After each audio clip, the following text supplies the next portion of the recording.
Sir আমাকে উদ্দেশ্য করে বলল, এই তুমি জুয়েল? জি স্যার। আচ্ছা বসো। এই সবাই শোনো, ও তোমাদের নতুন বন্ধু, ট্রান্সফার নিয়ে এসেছে। আজ থেকে তোমাদের সাথে পড়ালেখা করবে। ক্লাস শেষে সবাই পরিচয় করে নিও। এখন বই নাও। এরপর ক্লাস শুরু হলো। মনোযোগ সহকারে ক্লাস করলাম। জীবনে প্রথম এত মনোযোগ দিয়ে ক্লাস করলাম। ভালোই লাগলো। ক্লাস শেষে আমার পাশে থাকাটা ছেলেটা একটা হাত বাড়িয়ে দিয়ে বলে, হাই, আমি হাকিম। হ্যালো, আমি জুয়েল। আগে কোথায় ছিলা? আগে ঠিকানা দিলাম। ও আচ্ছা, ভালো। একটা কথা বলতাম। হুম, বলো। ওই মেয়েটা, ঝগড়া হওয়া সেই মেয়েটাকে দেখিয়ে বললাম, আরে, ওর নাম তুন্নি। এই ক্যাম্পাসের সবচেয়ে জেদি মেয়ে। কত ছেলে যে চর খাইছে, ওর হাতে হিসাব নেই। ওর বাবার ক্ষমতা দেখিয়ে যে কোনো কাজ করে ফেলে। ভুলেও ওর কাছে যাবে না। আরে না, এমনি জিজ্ঞেস করলাম। আচ্ছা ঠিক আছে, থাকো, আমি চলে যাচ্ছি। আর ক্লাস করবে না? না, যে পার্কে বসে আছে তাড়াতাড়ি না গেলে সমস্যা। আচ্ছা ঠিক আছে, যাও। ওকে, পরে দেখা হবে। এরপর হাকিম চলে গেল। আমি একা একা বসে রইলাম। আরও একটা ক্লাস করলাম। বিরতির সময় আমি ব্যাগ গোছাচ্ছি। এমন সময় পেছন থেকে কেউ একজন হাত ধরে টান দিল। তাকিয়ে দেখি একটা মেয়ে। আমি ফারিয়া। জি, আমি জুয়েল। ফ্রেন্ড হতে পারি? আমি কিছুক্ষণ চুপ করে দাঁড়িয়ে রইলাম। আসলে জীবনে কোনো মেয়েই আমার ফ্রেন্ড হতে চায়নি। না হওয়ারই কথা। বকাটে ছেলেদের কোনো মেয়েই পছন্দ করে না। কিন্তু সুন্দর মেয়েগুলোর কপালে বেশিরভাগ বকাটে ছেলেই থাকে। আমার এইভাবে চুপ করে থাকা দেখে ফারিয়া বলল, ওই মিস্টার, জাস্ট ফ্রেন্ডশিপ করতে চেয়েছি, বিয়ে করতে নয়। এত চিন্তা করার কি আছে? না সরি, ওকে ফ্রেন্ড। আচ্ছা, আজ থেকে একজন অন্যজনকে তুই করে বলবো। আপনি বা তুমি, এগুলো আমার পছন্দ না। আচ্ছা ঠিক আছে। চল এখন কোথায়? ক্যান্টিনে। আমার বাকি ফ্রেন্ডদের সাথে তোর পরিচয় করিয়ে দিব। হুম, চলো। এরপর ক্যান্টিনে গেলাম। অনেক স্টুডেন্ট ওখানে বসে আছে। আমিও ফারিয়ার পিছু পিছু হাঁটতেছি। একটা টেবিলের পাশে গিয়ে ফারিয়া বলল, গাইজ, এ হলো জুয়েল, আমাদের নতুন ফ্রেন্ড। তারপর সবাই পরিচয় দিতে লাগলো। হাই, আমি সাদিয়া। হাই, আমি সানি। আমিও আমার পরিচয় দিলাম। সাদিয়া বলল, আমাদের ফ্রেন্ডসদের মধ্যে আপনি বা তুমি চলে না, শুধু তুই চলে। আমরাও তোকে তুই বলবো, তুইও আমাদের তুই বলবি। আচ্ছা ঠিক আছে। এবার বলো কি খাবি? আপনারা যেটা খাবেন। ফারিয়া, ও মনে হয় আমাদের আপন করে নিতে পারেনি। এই, তুই করে বলার জন্য বলেছি না? আচ্ছা ঠিক আছে, তোরা যেটা খাবি সেটাই অর্ডার দে। আসলে ছেলে মেয়েগুলো যে এত মিশুক, এত ভালো মেন্টালিটির, ওদের সাথে না মিশলে হয়তো জানতাম না।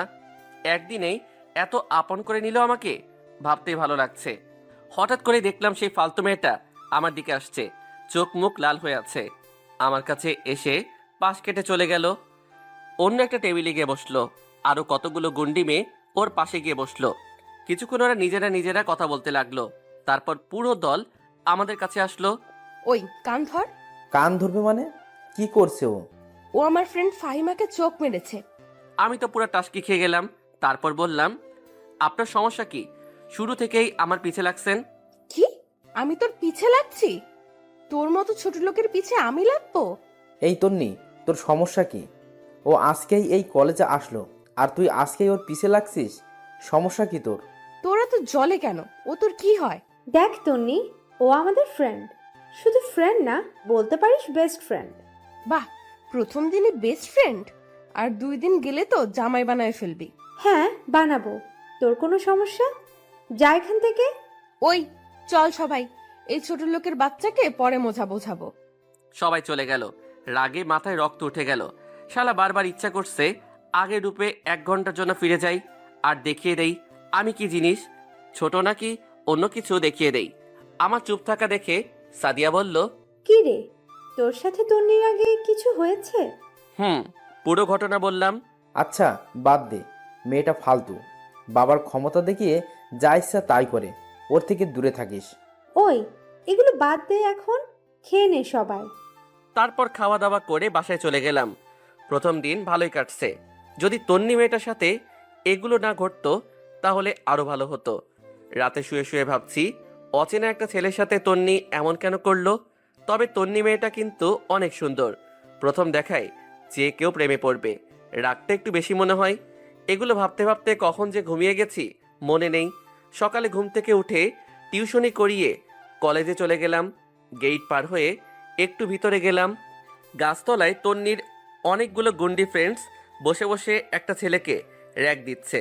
ছেলেটা কান ধরে এক পায়ের উপর দাঁড়িয়ে আছে। আমি দেখেও না দেখার ভান ধরে চলে যাচ্ছি। এমন সময় একটা মেয়েকে আমাকে ডাক দিল। ওই চিকনা, ওই তোকে বলছি, এদিকে আয়। কি হইছে? কি সমস্যা? ডাকছেন কেন? সিনিয়রদের কিভাবে সম্মান দিতে হয় সেটাও জানিস না? মানে সিনিয়রকে? কে আবার? আমরা আমরা কি সিনিয়র না? ও হ্যালো, আমরা সেম ব্যাচের। ওকে। তোর তো সাহস কম না, মুখে মুখে তর্ক করিস। সাহসের কি দেখছেন এখনো? কিছু বললি? না, আমি যাই, কাজ আছে। ওই দাঁড়া, কেন? তুই কান ধরে 5 বার উঠবোস করবি। মানে? মানে তুই কান ধরে উঠবোস করবি। যদি না করি? মেরে তোর মাংস আলাদা করে ফেলবো। তুই আমাদের সম্পর্কে ভালো করেই জানিস। দেখবো কি করে? আর কিছু না বলে ক্লাসে চলে গেলাম। দেখলাম ওরা কাকে যেন কল দিয়ে আসতে বলতেছে। আমি ওদিকে খেয়াল না করে ক্লাসরুমে চলে গেলাম। তৃতীয় ঘন্টার সময় আমি, সানি, সাদিয়া, ফারিয়া আর আইমান বসে বসে গল্প করতেছি। এমন সময় 4-5টা ছেলে স্টিলের পাইপ নিয়ে ক্লাসে ঢুকলো। দেখে মনে হচ্ছে না এই কলেজের ছেলে। স্টুডেন্টরা সবাই ভয়ে জড়ো হয়ে বসে আছে। ওদের মধ্যে একটা ছেলে বলল, ওই তোদের মধ্যে জুয়েল কে রে? সবাই আমার দিকে তাকালো। ছেলেটা আমার কাছে এসে, ওই তুই জুয়েল? আমি। ছেলেটা আর কোনো কথা না বলে আমার কলার চেপে ধরে টান দিয়ে বসা থেকে উঠিয়ে টানতে টানতে নিচে নিয়ে যায়। ক্লাস সহ পুরো ক্যাম্পাসের সবাই আমার দিকে হা করে তাকিয়ে আছে। নিচে গাছতলায় নিয়ে যায়। দেখলাম তন্নি আর ওর গুন্ডি মেয়েগুলো দাঁড়িয়ে দাঁড়িয়ে একটা ছেলের সাথে কথা বলতেছে। তার মানে ওরাই আমাকে মারার জন্য ছেলে ফিট করেছে। আমাকে যে ছেলেটা নিয়ে যায় সে বলল, ভাই ওরে নিয়ে আসছি। ছেলেটা আমার দিকে তাকালো আর সাথে সাথে বলল, আরে জুয়েল ভাই, আপনি এখানে? ফাহাদ, তুই এখানে কেন? আমাদের কথা শুনে তন্নি সহ বাকি সবাই হা করে তাকিয়ে আছে। আসলে ফাহাদ ছেলেটা আমার সাথে রাজনীতি করত। একবার একটা মামলাও খায় আর আমি তাকে সেখান থেকে উদ্ধার করি। সেই থেকে আমাকে দেখলে সর্বোচ্চ সম্মান দেখায়। ভাই, এই মেয়েটা আমাকে টাকা দিয়েছে একজনকে মারার জন্য, কিন্তু সেই ছেলে যে আপনি সেটা আমাকে বলেনি। প্লিজ ভাই, কিছু মনে করবেন না, নেক্সট টাইম আর হবে না। প্লিজ ভাই, মাফ করে দিয়েন। আচ্ছা বাদ দে, আমি কিছু মনে করিনি। ভাই আপনি এখানে কেন? ওদিকে কি খবর? ওগুলো সব বাদ দিয়ে দিছি। আচ্ছা, এসব ব্যাপারে এখানে না বললেই ভালো হয়। ওকে ভাই, আমি চলে যাচ্ছি, আর ওর ব্যবহারে কিছু মনে করবেন না। ওকে যা, কিছু মনে করিনি। আর এই যে আপনি, নেক্সট টাইম আমাকে ডাকবেন না, যত সব ফাজিল মেয়ে। আচ্ছা ভাই, যাচ্ছি। পুরো ক্যাম্পাসের স্টুডেন্টরা আমার দিকে অবাকভাবে তাকিয়ে রইল। সানি, আইমান, ফারিয়া, সাদিয়া ওরাও ছিল। আমি ক্লাসে চলে গেলাম। কিছুই ভালো লাগছে না। মেয়েটা এমন কেন করলো আমার সাথে? ধুর, ক্লাস করব না। সোজা ক্যান্টিনে চলে গেলাম। দেখলাম ওখানে সানিরা সবাই আছে। আমি গিয়ে ওদের পাশে বসলাম। সবাই ভূত দেখার মতো হা হয়ে আছে। কিরে, তোরা এভাবে তাকিয়ে আছিস কেন? একটা সত্যি কথা বলবি? কি কথা? তুই কে? মানে আমি জুয়েল, তোদের ফ্রেন্ড। সেটা না হয় বুঝলাম, কিন্তু ছেলেগুলো তোকে দেখে এমন ভয় পেল কেন? আরে ওরে আমি আগে থেকে চিনি, তাই। তুই মিথ্যা বলতেছিস। আমাদের বল, কোনো সমস্যা নাই, আমরা তোর ফ্রেন্ড, কাউকে কিছু বলবো না। আরে ধুর, কি বলবো? ছেলেগুলো তোকে দেখে এমন করলো কেন? শুধু আমরা না, তন্নি সহ পুরো ক্যাম্পাসের সবাই অবাক হয়ে গেছে। এর কারণ কি? আরে ধুর, আমি নিজেই জানি না। তার মানে তুই সত্যিটা বলবি না, এই তো? এই সবাই চল, এখান থেকে আর লাভ নেই। এই কই যাস? বস এখানে, বলছি। বল তাহলে। পুরো ঘটনাটা ওদেরকে বললাম। এই জন্যই ছেলেগুলো তোকে ভয় পেল? তুই কি তন্নির সাথে আবার কোনো ঝামেলা করবি? আরে না, ঝামেলা করলে প্রথমে করতে পারতাম, কিন্তু আমি করব না। এগুলো করার ইচ্ছা থাকলে আগের ক্যাম্পাসে করতাম, এখানে আসতাম না। কিন্তু ও যদি তোর সাথে আবার কোনো ঝামেলা করে? করলে করুক, বাট আমি কিছু করব না। ঝামেলা কেন করবে? আমরা কি মরে গেছি নাকি? আমরা থাকতে তোর নিয়ে আর কোনো ঝামেলা করতে পারবে না। হুম, ঠিক বলছিস। বন্ধু, যা হয়েছে বাদ দে, আমরা আছি, তুই টেনশন করিস না। সেদিন ওদের সাথে আড্ডা দিয়ে বাসায় চলে আসলাম। রাতে বসে বসে ভাবতেছি, আমার জন্ম হলো কি শুধু ঝামেলায় পড়ার জন্য? যাও সব কিছু ছেড়ে একটু ভালো হতে চেয়েছি, সেটাও সম্ভব হচ্ছে না। তারপর খেয়ে দিয়ে ঘুমিয়ে পড়লাম। সকালবেলা ঘুম থেকে উঠে ফ্রেশ হয়ে আবার কলেজে গেলাম। ক্লাসে গিয়ে সবার সাথে আড্ডা দিচ্ছি, এমন সময় তন্নি মেয়েটা আসলো। ছেলেদের মতো শার্ট প্যান্ট পরে এসে আমার দিকে রাগী দৃষ্টিতে তাকিয়ে রইল। আমি ওর দিকে না তাকিয়ে আবার আড্ডা দিতে শুরু করলাম। ক্লাস শেষ করে ক্যান্টিনের দিকে যাচ্ছি, এমন সময় তন্নির গুন্ডি ফ্রেন্ডগুলো এসে আমাকে ঘিরে ধরলো। কি রে হিরো, কই যাস? দেখেন, আপনাদের সাথে আমি কোনো কথা বলতে চাই না, সো আপনারা আপনাদের মতো থাকেন আর আমাকে আমার মতো থাকতে দেন। আরে তোর মতো ছোট লোক আমাদের সাথে কি কথা বলবে? তোর কোনো যোগ্যতা আছে আমাদের সাথে কথা বলার? মাথায় রক্ত উঠে গেল। নিজের রাগকে কন্ট্রোল করে আর কোনো কথা না বলে সোজা হাঁটা দিলাম।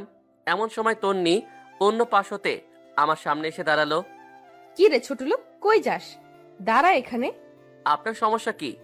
আমার সমস্যা তুই, তোকে দেখলেই আমার গা জ্বলে। ডাক্তার দেখান, আপনার মনে হয় চুলকানি হয়েছে।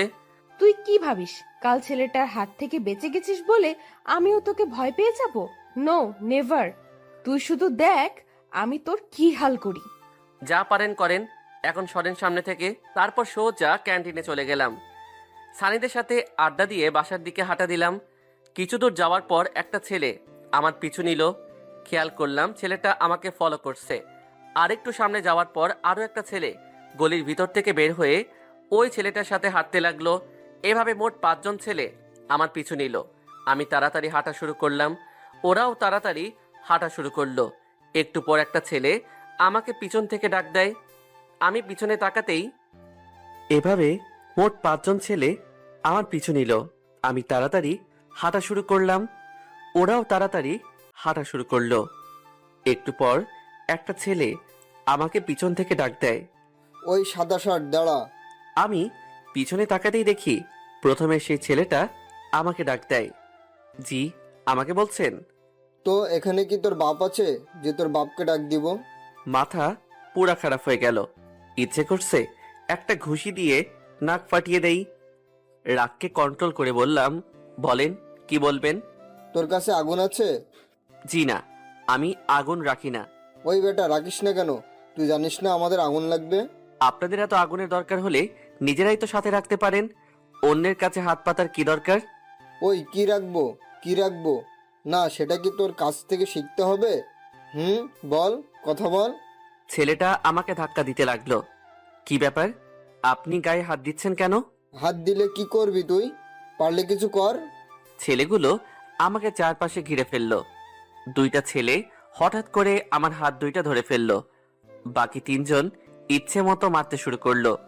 আমি চাইলেও ওদের সাথে পেরে উঠতে পারছি না। একটা ছেলে আমার মাথায় অনেক জোরে একটা আঘাত করে। তারপর আর কিছু মনে নেই। যখন জ্ঞান ফিরল, নিজেকে হাসপাতালে আবিষ্কার করলাম। দেখলাম সানি, আইমান আর ফারিয়া আমার পাশে বসে আছে, আমার মাথায় ব্যান্ডেজ করা। কিরে, তোরা এখানে? এখন কেমন লাগছে তোর? ভালোই, তোদের কি অবস্থা বল? আমরা ঠিক আছি। বল, তোর এই অবস্থা কে করলো? এ আইমান, তুই পাগল? ওর মাত্র জ্ঞান আসলো আর তুই এখনই প্রশ্ন শুরু করে দিলি? ও আগে একটু সুস্থ হোক, তারপর সবকিছু জানতে পারবি। ডাক্তার বলেছে বিকেলবেলা নিয়ে যেতে পারবো। সাদিয়া কই রে? ওর আম্মু অসুস্থ, বাসায় চলে গেছে। একটু আগেও এখানে ছিল। তোর আজকে আর ম্যাচে যাওয়ার দরকার নেই, আমার বাসায় চল, ভালো হলে তারপর ম্যাচে যাবি। আরে না, ও আমার সাথে যাবে, আমি আম্মুকে বলে দিয়েছি। না রে, আমি কারো বাসায় যাব না, ম্যাচেই ঠিক আছি। তোদের টেনশন করার দরকার নেই।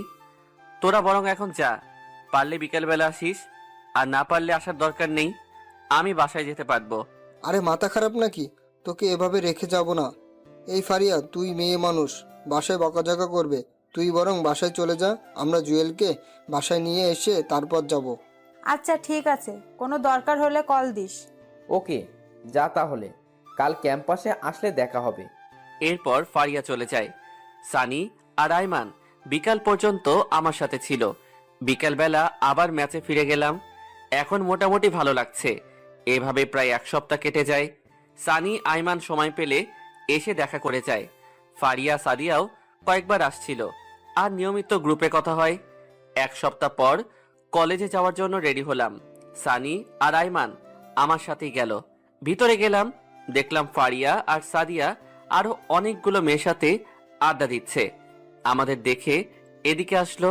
কি রে, আসছিস? হুম। চল ক্লাসে যাই, অনেকদিন ক্লাস করিনি। আরে আজব, তোরা তো প্রতিদিনই কলেজে আসিস, তাহলে ক্লাস করিসনি কেন?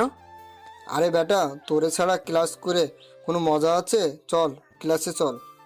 হুম, চল। আচ্ছা শোন, দুটো ক্লাস করে চলে আসবো। কেন? আজকে একটু ঘুরতে যাব, অনেকদিন কোথাও ঘুরতে যাই না। আচ্ছা দেখা যাবে, এখন চল। ওটার সাথে সাথে দেখলাম ওই গন্ডি তন্নি মেয়েটা তার ফালতু বান্ধবীগুলোর সাথে দাঁড়িয়ে দাঁড়িয়ে হাসাহাসি করতেছে। আমাদের দেখে এগিয়ে আসলো। কি রে, তুই এখনো বেঁচে আছিস?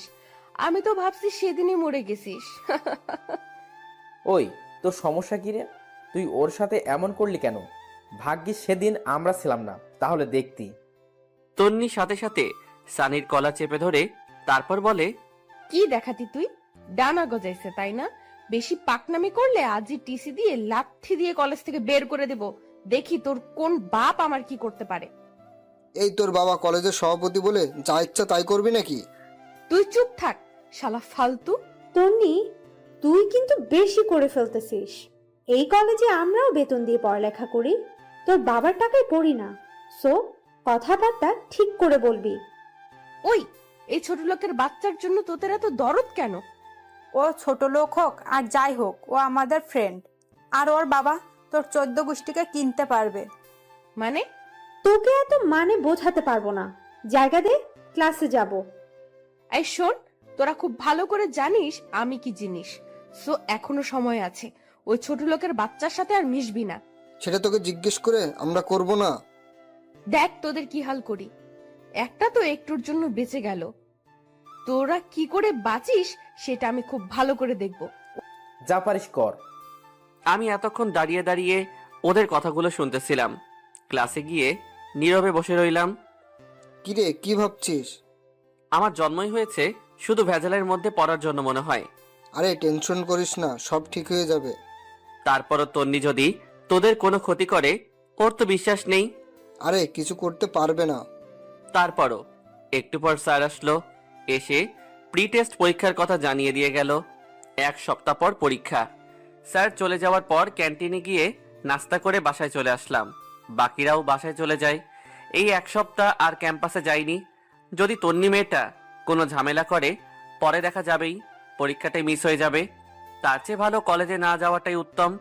সানি আর আইমানের সাথে বিকালবেলা বসে বসে আড্ডা দিতাম। দেখতে দেখতে পরীক্ষার দিন চলে আসলো। রেডি হয়ে কলেজে চলে গেলাম। গেটের সামনে আইমানের সাথে দেখা। কিরে, আসছিস? আমি তোর জন্য দাঁড়িয়ে আছি। বাকিরা কোথায়? ওরাও ছিল, আমি পাঠিয়ে দিয়েছি। ও আচ্ছা, চল হলরুমে যাই। হলরুমে গেলাম। সানিকে দেখলাম এক দৃষ্টিতে সাদিয়ার দিকে তাকিয়ে আছে। আমি গিয়ে ওর কাঁধে হাত দিলাম। কিরে, কি দেখোস? আরে মামা, চলে আসছিস? ওদিকে কি দেখোস? সাদিয়াকে নাকি পাশেরটাকে? আরে না, তোরা আসছিস না দেখে ওদিকে তাকিয়ে রইলাম আর কি। বুঝি বুঝি, সব বুঝি। ফ্রেন্ড হই, আমাদের ভুলেও অন্য কিছু চিন্তা করিস না। পরে দেখবি ফ্রেন্ডশিপটাই নষ্ট হয়ে গেছে। তুই শালা এক লাইনে বেশি বুঝিস। আচ্ছা বাদ দে, ভিতরে চল। চল। ভিতরে গিয়ে সিট নাম্বার খুঁজতে লাগলাম। অবশেষে মাঝখানের একটা টেবিলে আমার সিট পড়লো। আমার পাশেই দেখি তন্নির সিট। মেয়েটা প্রথমে বসে বসে আড্ডা দিচ্ছিল। আমাকে দেখে যেন মাথায় আকাশ ভেঙে পড়ল। তারপর বলল, ওই কুত্তা, তুই এখানে কেন? এই, ভদ্রভাবে কথা বলেন। এখানে আমার সিট, তাই আমি এখানে। কিন্তু তুই আমার পাশে বসতে পারবি না। সেটা আপনি স্যারকে বলেন, আমি এখানেই বসবো। সেদিনের মায়ের কথা ভুলে গেছিস? আজকেও তোর একই অবস্থা করব। যা পারেন করেন, বাট আমি এখান থেকে অন্য কোথাও যাচ্ছি না। দেখ আমি কি করি। ধুর, এই মেয়েটা থেকে যতই দূরে থাকতে চাই ততই কাছে চলে আসি। আল্লাহ জানে আজকে আমার কপালে কি আছে। তন্নি উঠে চলে গেল। বাইরে গিয়ে প্রিন্সিপাল স্যারকে ডেকে নিয়ে আসলো। কি ব্যাপার জুয়েল, সমস্যা করতেছো কেন? স্যার বিশ্বাস করেন আমি কিছু করিনি, উনি বলছে আমি নাকি এখানে বসতে পারবো না। কেন, এখানে বসলে সমস্যা কি? না স্যার, এই ছোট লোকের বাচ্চা আমার সাথে বসতে পারবে না। ওর কোনো যোগ্যতা আছে আমার সাথে বসার? সবগুলো স্টুডেন্ট আমার দিকে তাকিয়ে আছে। স্যার তন্নিকে বলল, বসার মধ্যে আবার যোগ্যতা কিসের? আর ও অনেক ভালো ছেলে। আপনার এত কথা শোনার জন্য আপনাকে ডাকিনি। আপনি জাস্ট ওকে এখান থেকে উঠতে বলেন। এটা কোন ধরনের বিয়াদবি? আপনি কি ওঠাবেন নাকি আমি আব্বুকে কল দিয়ে আপনার ব্যবস্থা নিতে বলবো? না না না, তোমার আব্বুকে বলার দরকার নাই, আমি ওকে উঠতে বলছি। বাবা কিছু মনে করো না, তুমি ওই পিছনের বেঞ্চটাতে গিয়ে বসো। কিন্তু স্যার। প্লিজ বাবা, আমার কথাটা শুনো। Okay sir. তারপর আমি পিছনে চলে গেলাম।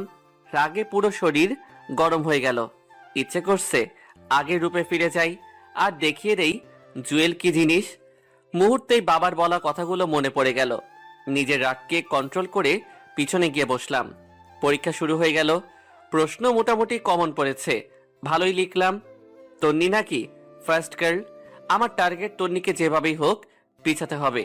সেই টার্গেট নিয়ে আমি আমার মতো পরীক্ষা দিচ্ছি। এভাবে সবগুলো পরীক্ষা শেষ হয়ে গেল। আমি সবার শেষে যেতাম আর সবার আগে চলে আসতাম। চাইতাম না আর কোনো ঝামেলা হোক। মাঝে মাঝে সানি আর আইমান এসে বাসায় দিয়ে যায়। পরীক্ষার পর 7 দিন বন্ধ দেয়। সানি, আইমান, সাদিয়া আর ফারিয়া সিদ্ধান্ত নিল কোথাও ঘুরতে যাবে। আমাকে বলল, বাট আমার পকেটে কোনো টাকা ছিল না। তাদেরকে মিথ্যা কথা বললাম যে আমি টিউশনি রেখে যেতে পারবো না, হয়তো পরে দেখা যাবে আমার টিউশনিটাই চলে গেছে। পরে ওরাও আর ঘুরতে যায়নি। এমনি প্রতিদিন বিকেলবেলা সবাই মিলে আড্ডা দিতাম। আজকেই বন্ধের শেষ দিন। সন্ধ্যার সময় টিউশনিতে গেলাম। গিয়েই তো মাথায় আকাশ ভেঙে পড়ার মতো অবস্থা। আমি যেই বাসায় পড়াই সেই বাসায় তন্নি বসে বসে টিভি দেখতেছে। আমাকে দেখেই রেগে লাল হয়ে বলে, ওই ছোট লোক, তুই এখানে কেন? আমি কোনো কথা না বলে পড়ার রুমে চলে গেলাম। এখানে কোনো কথা বললে মেয়েটা আমাকে বারবার ছোট করবে। এখানে অন্তত আমার একটা মান সম্মান আছে। আমি গিয়ে পড়াতে শুরু করলাম। আমার স্টুডেন্টকে জিজ্ঞেস করলাম, ও তোমার কে হয়? ও আমার ফুফাতো বোন, আপনি চিনেন নাকি? না, এমনি। আরে ভাইয়া, ও তো আপনাদের ওই কলেজে পড়ে, দেখেননি কখনো? একবার মনে হয় দেখেছিলাম, সেই জন্যই তোমাকে জিজ্ঞেস করলাম। আচ্ছা বাদ দাও, তুমি বই বের করো। তারপর বই বের করে পড়াতে শুরু করলাম। তনি আমাকে দেখেই ওই মামিকে, মানে আমার স্টুডেন্টের আম্মুকে বারবার কি যেন বলতেছে। ওর মামিও কি যেন চিন্তা করলো। তারপর কাকে কল দিয়ে কথা বলল। আমি ওই দিকে খেয়াল করলাম ওরা কি করতেছে, কিন্তু স্পষ্ট বোঝা যাচ্ছে না। আমি পড়ানো শেষ করে যেই বাইরে চলে যাব, এমন সময় স্টুডেন্টের আম্মু এসে আমাকে বলে, এই নাও কি এখানে আন্টি? তোমার এই মাসের বেতন। কিন্তু আন্টি, আমার তো এখনো মাস শেষ হয়নি। জানি, কিন্তু তোমার পড়ানো আমাদের ভালো লাগছে না, তাই আমরা লিজার জন্য অন্য টিচার ঠিক করেছি। তোমাকে আর আসার দরকার নেই। মুহূর্তে পায়ের নিচ থেকে মাটি সরে যেতে লাগলো। এই 2টা টিউশনি দিয়েই আমি পড়ালেখার খরচ চালাই, খাওয়া দাওয়া করি। আর তন্নি আমার পেটে লাথি দিল। বাহ, আসলে নিয়তি কি থেকে কি করে বলা যায় না। আমি আর কোনো কথা না বলে ওই বাসা থেকে চলে আসলাম। তন্নিকে দেখলাম দাঁড়িয়ে দাঁড়িয়ে হাসতেছে। ফকিন্নি, তোরে যদি কোনোদিন জায়গা মতো পাই তখন বোঝাবো জুয়েল কি জিনিস। আপাতত এই শহর, এই ক্যাম্পাসে নতুন, তাই কিছু করছি না। নিজের ফাউন্ডেশনটা ঠিক করে নেই, তারপর দেখবি। পরের দিন কলেজ খুললো, কিন্তু গেলাম না। কেমন যেন বিরক্তি লাগছে। সানি, আইমান অনেকবার কল দিছে, ধরিনি। রাস্তায় বের হলাম, যদি 2-1টা টিউশনি পাই তাহলে আপাতত চিন্তাটা কমবে। কিন্তু এই নিষ্ঠুর শহরে কোনো কিছু সহজে পাওয়া যায় না। মাথার উপর বাবার ছায়া যে কি জিনিস এখন হাড়ে হাড়ে বুঝতেছি। ইচ্ছে করছে আবার আব্বু আম্মুর কাছে ফিরে যাই, কিন্তু সেটা অসম্ভব। আমি যেই কাজগুলো করেছি সেগুলোর জন্য আব্বু আম্মু জীবনেও আমাকে ক্ষমা করবে না। সেদিন বাসায় এসে খাওয়া দাওয়া না করেই ঘুমিয়ে গেলাম। ঘুম থেকে উঠে দেখি ফারিয়া কয়েকবার কল দিয়েছে। আমি ব্যাক করলাম। কিরে, কি অবস্থা? ওই হারামি, কল ধরিস না কেন? সরি রে, ঘুমিয়েছিলাম। বল কি হয়েছে? কালকে ক্যাম্পাসে আসিসনি কেন? কালকে তোকে স্যাররাও অনেক খুঁজেছিল। কেন, আমি আবার কি করলাম? আগে বল টিট দিবি। আচ্ছা বাবা দিব। এখন বল কি হয়েছে? তুই আমাদের ডিপার্টমেন্টের মধ্যে ফার্স্ট হয়েছিস। আরে কি বলিস, সত্যি নাকি? তোর কি মনে হয় আমি মিথ্যা বলছি? আচ্ছা ঠিক আছে, তোরা ক্যাম্পাসে থাক, আমি আসতেছি। তাড়াতাড়ি রেডি হয়ে কলেজে চলে গেলাম। মনের মধ্যে অন্যরকম একটা আনন্দ বয়ে যাচ্ছে। তন্নিশালী, এবার ঠেলা বুঝ। বাবা সভাপতি আর নিজে একটু মেধাবী হওয়ার কারণে যা ইচ্ছা তাই বলেছিস আমাকে। এবার তোকে বোঝাবো আমি কি জিনিস। কলেজে চলে গেলাম, সবাই ছিল। আমি গিয়ে ওদের সাথে হাত মিলালাম। বাকি যারা আছে সবাই এসে কথা বলে গেল। নিজের কাছেও ভালো লাগছে। আইমানকে দেখলাম একদম হিরো সেজে এসেছে। আমি গিয়ে জিজ্ঞেস করলাম, কিরে আজকে এমন সাজুগুজু, ঘটনা কি? দাঁড়া, একটু পর বলছি। এখন বললে সমস্যা কি?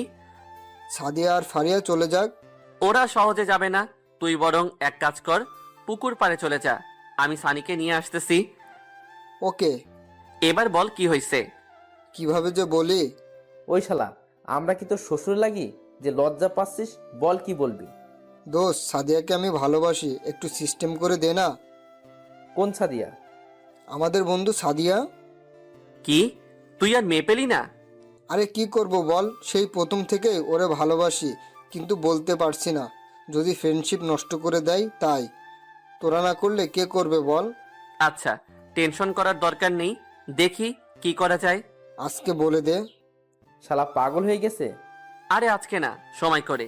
আচ্ছা, কয়েকদিন পর তো ওর জন্মদিন, সেদিন না হয় করে দিস, আমি শিখিয়ে দিব। থ্যাঙ্কস দোস্ত। এখন থ্যাঙ্কস দেওয়ার দরকার নেই, যখন কাজ হবে তখন দিস। এখন চল বাইরে যাই। চল। ওরা বসে আছে। তারপর বাইরে চলে আসলাম। বাইরে এসে আমি, সানি, আইমান, সাদিয়া আর ফারিয়া বসে বসে আড্ডা দিচ্ছি। এমন সময় তন্নি তার পুরো গ্যাং নিয়ে আমাদের সামনে আসলো। এসে আমার কলার চেপে ধরলো। ওই খুব হিরো হয়ে গেছিস না? তুই এই ক্যাম্পাস ছেড়ে চলে যাবি। যদি না যাই কি করবি তুই? ওই তুই চুপ থাক, তোর মতো ফালতুর সাথে কথা নাই। এই তোর সমস্যা কি? সব সময় গুন্ডামি মাস্তানি ছাড়া আর কোনো কাজ নেই তোর? দাঁড়া, তোরও ব্যবস্থা নিতেছি। খুব পাখা গজাইছে তাই না? ওই তোকে যেন দ্বিতীয়বার আর না দেখি। কি করবি দেখলে? তোর তো সাহস কম না, তুই আমার মুখে মুখে তর্ক করিস। দেখ এবার আমি কি করি। আরে যা যা, যা পারিস কর, আমার চুলও ছিঁড়তে পারবি না। দেখবি কি করি? এখনো সময় আছে, চলে যা। ধুর, মেজাজটাই খারাপ করে দিল। না, আর এখানে থাকবো না। আমার জন্য আমার বন্ধুদেরও সমস্যা হতে পারে। আইমান আর সাদিয়ার রিলেশনটা করে দিয়েই চলে যাব। কলেজ শেষ, চলে যাচ্ছি।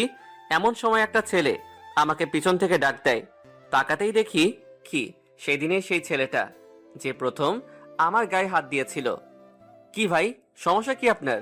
সেদিনের মায়ের মনে হয় তোর পেট ভরেনি। মানে? মানে আজকেও তোকে মারার জন্য টাকা দিয়েছে। এখন তুই বল তোকে কি করব? তো মারেন, টাকা যেহেতু খেয়েছেন তো মারেন। মনে রাখবেন, বিনা অন্যায়ে কাউকে আঘাত করলে সেটার ফল আপনিও পাবেন। আচ্ছা শোন, তোকে আজকের মতো ছেড়ে দিলাম, কিন্তু একটা শর্ত আছে। কি শর্ত? তোকে এই ক্যাম্পাস থেকে চলে যেতে হবে, আর এক সেকেন্ডও এখানে থাকতে পারবি না। কি রে, কিছু বলিস না কেন? ওকে, চলে যাব। আপনার ম্যাডামকে বলবেন শান্তিতে থাকতে। তুই গেলেই শান্তি থাকবে। আমি আর কোনো কথা না বলে বাসার দিকে হাঁটা ধরলাম। চিন্তা করলাম আর না থাকাই বেটার হবে। আইমান যে সাদিয়াকে প্রপোজ করবে বলেছিল, সেটার কি হবে? ধুর, যা হওয়ার হবে। আগে ওদের দুজনকে মিলিয়ে দিয়ে যাই।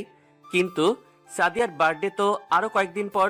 এই কয়েকদিন ক্যাম্পাসে গেলে ছেলেগুলো আবার আক্রমণ করবে। এবার আক্রমণ করলে আর বেঁচে থাকবো বলে মনে হয় না। তার চেয়ে বেটার এই কয়েকদিন ক্যাম্পাসে যাব না। এভাবে কয়েকদিন চলে গেল। সানি আইমান বারবার কল দিয়ে কারণ জানতে চাইলো। আমি অসুস্থ বলে কাটিয়ে দিলাম। অবশেষে সাদিয়ার বার্থডে চলে আসলো। আগামীকাল সাদিয়ার বার্থডে। আজকে থেকে সবাই মিলে প্রিপারেশন নেওয়া শুরু করলাম কিভাবে কি করব। বিকালবেলা সানি, আইমান আর আমি দিঘির পাড়ে গেলাম। দোস্ত, কেমনে কি করব একটু তো বল। কেকের অর্ডার দিয়েছিস? আমি আসার সময় দিয়ে আসছি। গুড।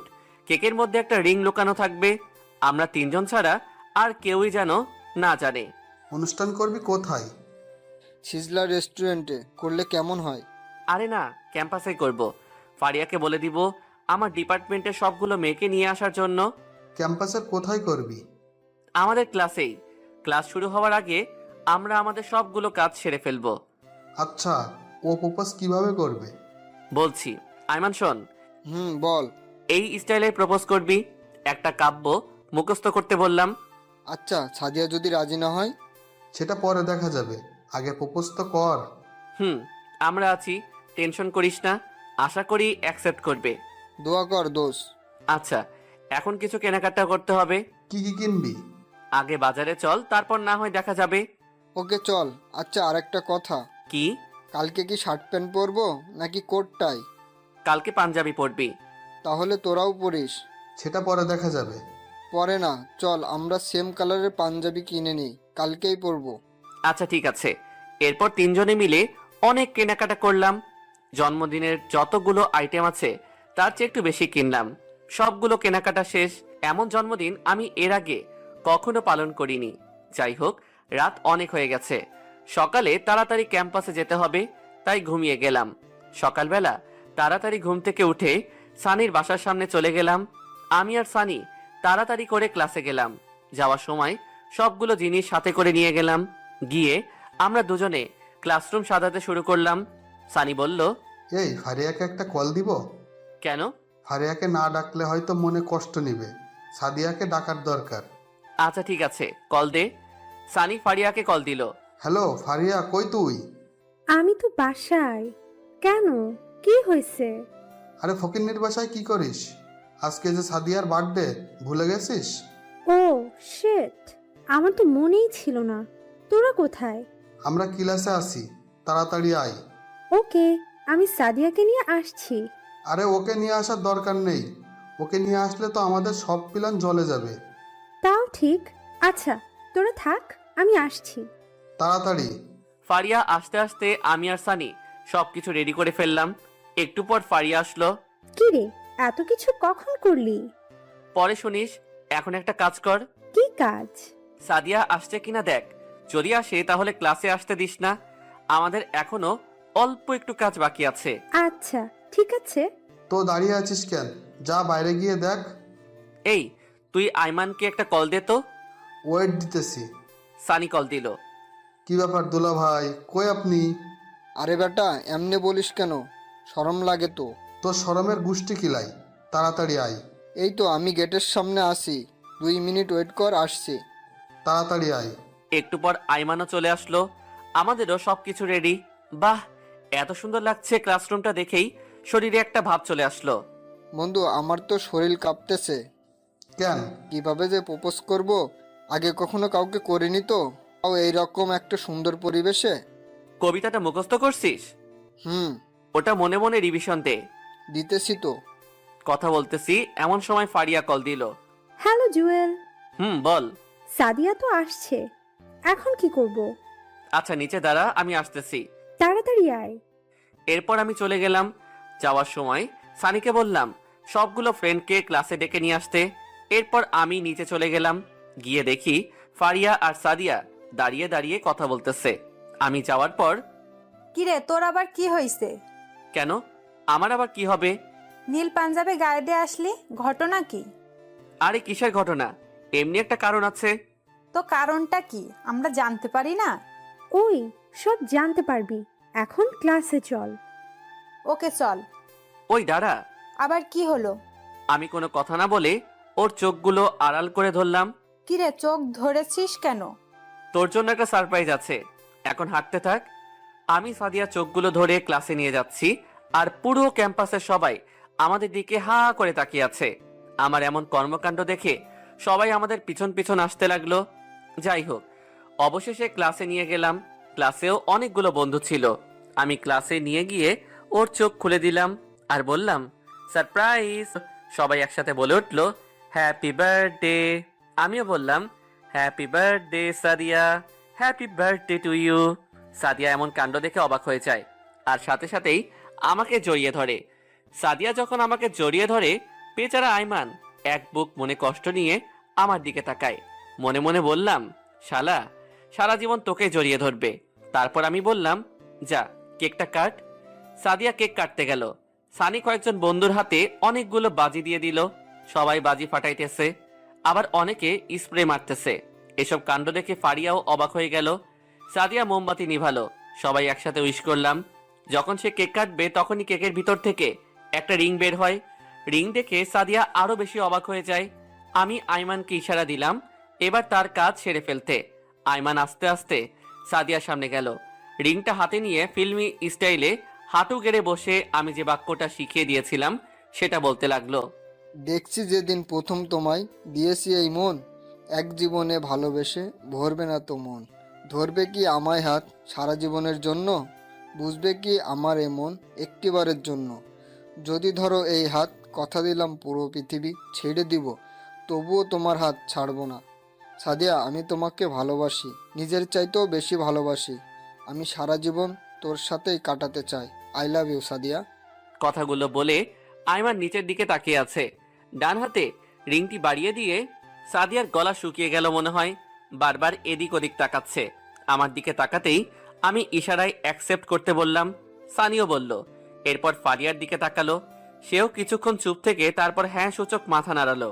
সাদিয়া কিছুক্ষণ চুপ থেকে কি যেন ভাবলো, তারপর নিজের হাত বাড়িয়ে দিল। আইমান খুশিতে রিংটা পরিয়ে দিল।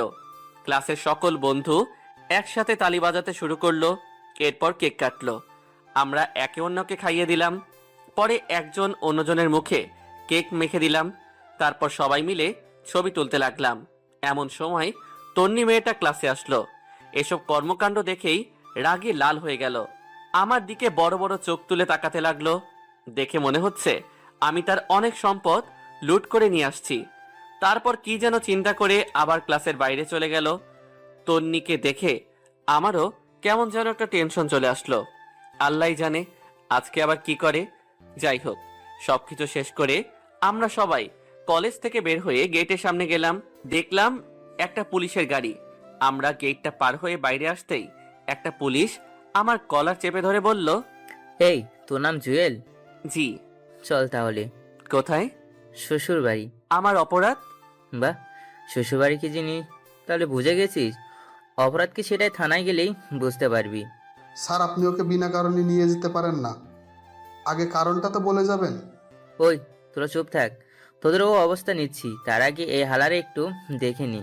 তারপরেই এ কথা বলেই আমার কলার চেপে ধরে গাড়িতে তুলল। কোনো কিছু বুঝে ওঠার আগেই থানায় নিয়ে গেল। থানার ভিতরে নিয়ে গিয়ে আমার হাত দুটো বেঁধে ইচ্ছে মতো পিটাতে লাগলো। একটু পর থানার বড় স্যার আসলো। স্যার দেখেন না, ওরা আমাকে বিনা অপরাধে নিয়ে এসে মারধর করতেছে।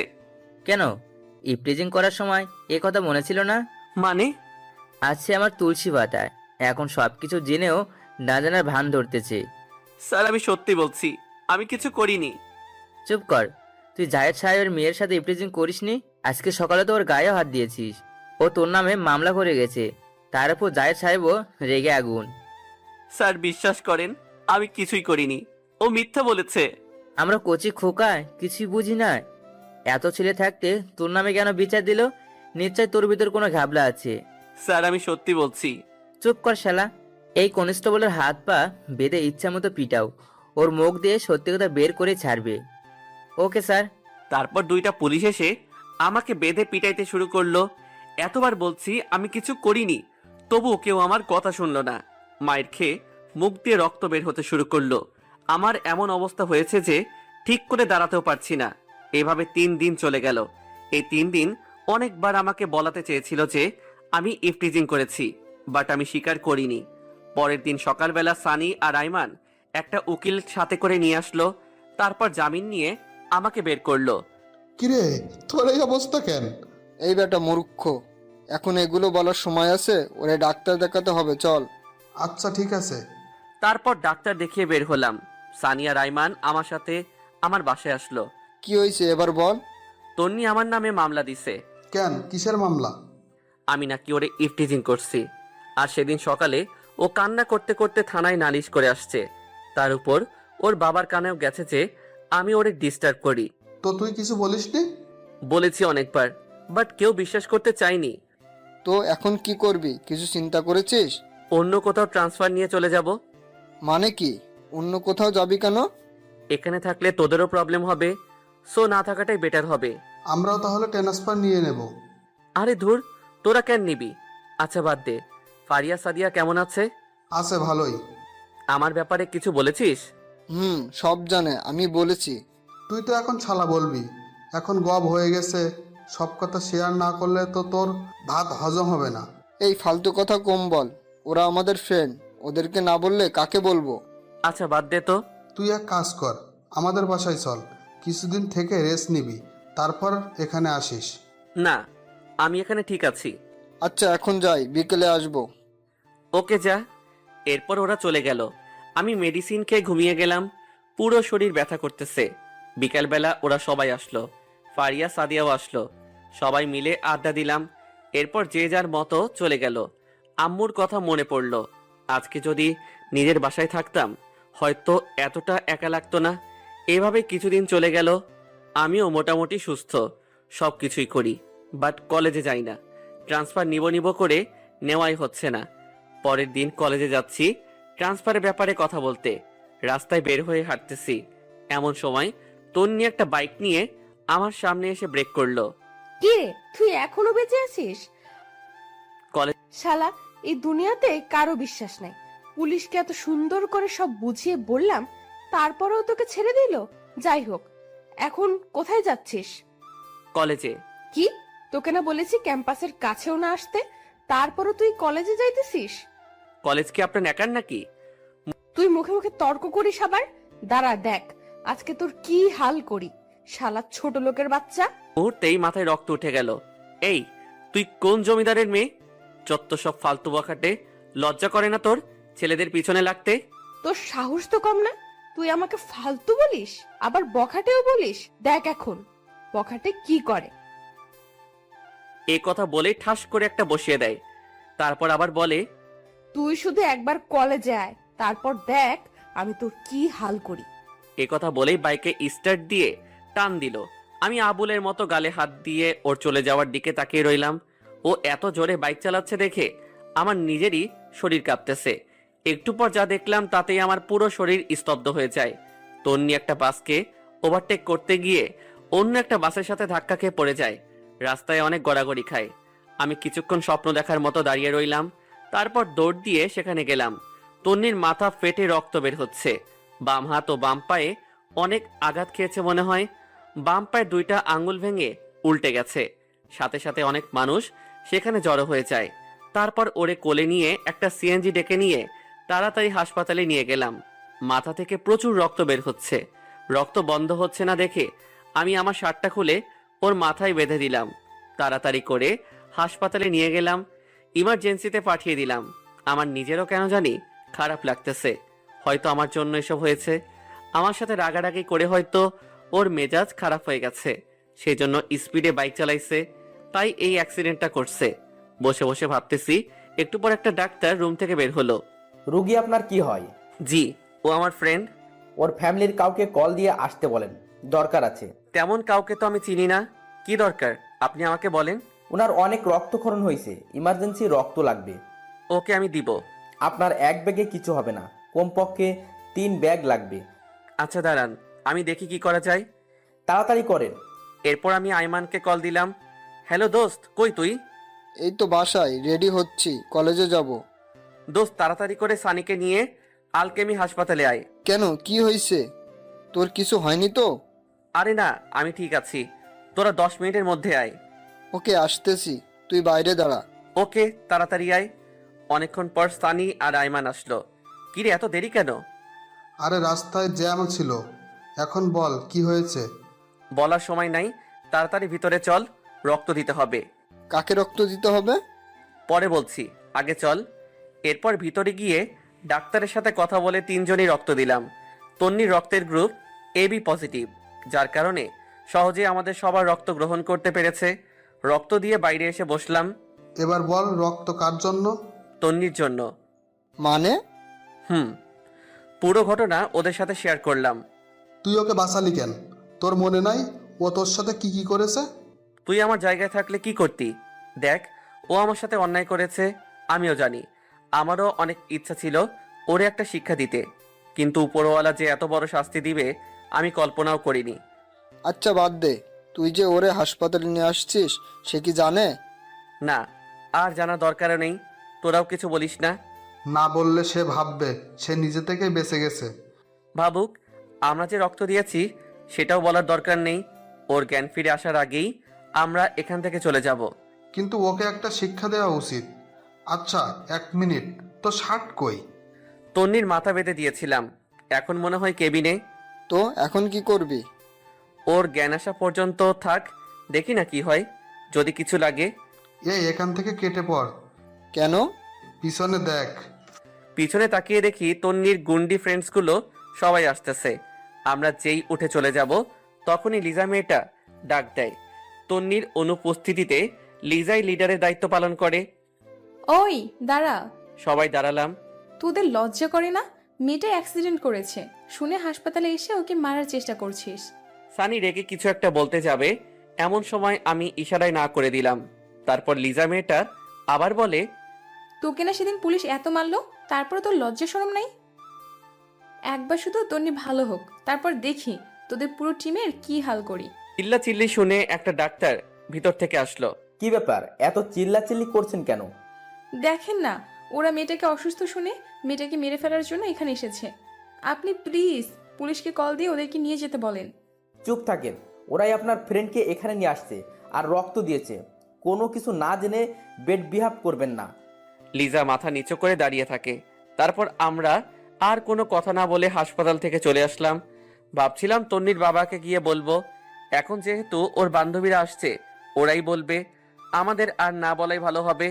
তারপর যে যার মতো বাসায় চলে গেলাম। 15-20 দিন চলে গেল। আমি বিকালবেলা একটা পার্কের পাশে গিয়ে বসলাম। আগে তো এই সময় টিউশনি করিয়ে সময় কাটাতাম, কিন্তু তন্নি তো সেই টিউশনিটাও বন্ধ করে দিল। বসে বসে ভাবতেছি ট্রান্সফার কিভাবে নিব। হঠাৎ করে কেউ একজন আমার কাঁধে হাত দেয়। পিছনে তাকাতেই আমার মাথায় আকাশ ভেঙে পড়ল। তাকিয়ে দেখি এটা তন্নি। তুমি এখানে? জানো আমি তোমাকে কত খুঁজেছি। ঘটনা কি? যে মেয়ে আমাকে তুই ছাড়া, ছোট লোক ছাড়া কথা বলে না, আর সেই আমাকে তুমি করে বলছে, আবার নাকি অনেক খুঁজতেছে। ব্যাপারটা কেমন জানি অদ্ভুত লাগলো। কি ব্যাপার, চুপ কেন? কেন খুঁজতেছেন? আবার মারার জন্য নাকি? আমি তো আপনার আর কোনো ক্ষতি করিনি, কলেজেও যাই না। দেখো, আগের সবগুলো ঘটনার জন্য সরি। কথা বলছো না যে? কি বলবো? আপনার আর কোনো কথা থাকলে বলতে পারেন। আচ্ছা বাদ দাও, থ্যাঙ্কস। থ্যাঙ্কস কেন? সেদিন আমার জন্য এত কিছু করার জন্য। তুমি আগের মতো রেগুলার কলেজে যেতে পারো, আমি আর কোনো কিছু বলবো না। আচ্ছা যাই হোক, এই নাও, এটা তোমার জন্য।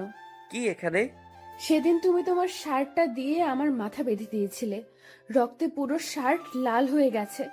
তোমার শার্টটা নষ্ট হয়ে গেছে, তাই আমি তোমার জন্য সেম কালারের একটা শার্ট নিয়ে এসেছি। ওটা আপনার কাছে রেখে দিন। আমি কারো জন্য কিছু করলে সেটার বিনিময় নেই না। এই কথা বলেই সেখান থেকে উঠে হাঁটা দিলাম। তন্নি কয়েকবার আমাকে ডেকেছে, বাট আমি কোনো উত্তর না দিয়ে চলে আসছি। ফকিন্নি এখন এসেছে থ্যাঙ্কস বলার জন্য, দরদ দেখানোর জন্য। তোর আগের দিনগুলোর কথা আমি ভুলিনি। কোনো কারণ ছাড়াই তুই আমার সাথে এত বাজে ব্যবহার করলি, তোকে জীবনেও ক্ষমা করব না। এরপর বাসায় চলে আসলাম। এসে কিছুক্ষণ পড়ালেখা করে ঘুমিয়ে গেলাম। পরের দিন ঘুম থেকে উঠে কলেজে গেলাম। গেইটে ফারিয়ার সাথে দেখা। কি রে হারামি, কই ছিলি এতদিন? বাসায় তো ছিলাম। তাহলে কলেজে আসিসনি কেন? ও আচ্ছা, ভালো কথা। তুই নাকি ট্রান্সফার নিয়ে নিবি? নিব ভাবছিলাম, কিন্তু এখন আর নিব না। যাক, ভালোই হবে। তো বল, এখন কি অবস্থা? এই তো ঠিকঠাক। সাদিয়া কোথায়? আসবে না? ও ভিতরে আছে, চল। ওকে। তারপর ভিতরে চলে গেলাম। আয়মানও আছে। দুজনে প্রেম করতেছে। আমাদের দেখে দুইজন দুই দিকে তাকালো। হইছে, আর ভাব ধরতে হবে না। আরে বন্ধু, তুই কলেজে আসবি অথচ বললি না? কেন, তোদের প্রেমের ডিস্টার্ব হচ্ছে নাকি? এই, তুই সবসময় খুঁচে মেরে কথা বলিস কেন? তুইও প্রেম কর। করব করব, একটু ওয়েট কর। আমার প্রেম হবে অনেক রোমান্টিক। প্রচুর রোমান্টিক। এই থাম, সানি কই? ওয়াশরুমে গেছে। আচ্ছা চল, আজকে ক্লাস করব না। অনেকদিন তোদের সাথে আড্ডা দেই না। ক্যান্টিনে চল। আচ্ছা চল। সানিকে কল দিয়ে আসতে বল। এরপর সবাই ক্যান্টিনে চলে গেলাম। একটু পর সানিও আসছে। আমরা বসে বসে আড্ডা দিচ্ছি। এমন সময় সাদিয়া ইশারা দিয়ে পিছনে তাকাতে বলল। তাকিয়ে দেখি তন্নি ওর গুন্ডি ফ্রেন্ডগুলো নিয়ে এদিকে আসছে। আমি চুপচাপ নিচের দিকে তাকিয়ে আছি। এই তোমরা এখানে? জানো আমি তোমাদের কত খুঁজেছি। সবাই যেন আকাশ থেকে পড়লো। একে অন্যের দিকে তাকাতে লাগলাম। সবাই ভূত দেখার মতো তন্নির দিকে তাকিয়ে রইল। কি ব্যাপার, এভাবে তাকিয়ে আছো কেন? আমাকে একটা চিমটি দে তো, স্বপ্ন নাকি বাস্তব?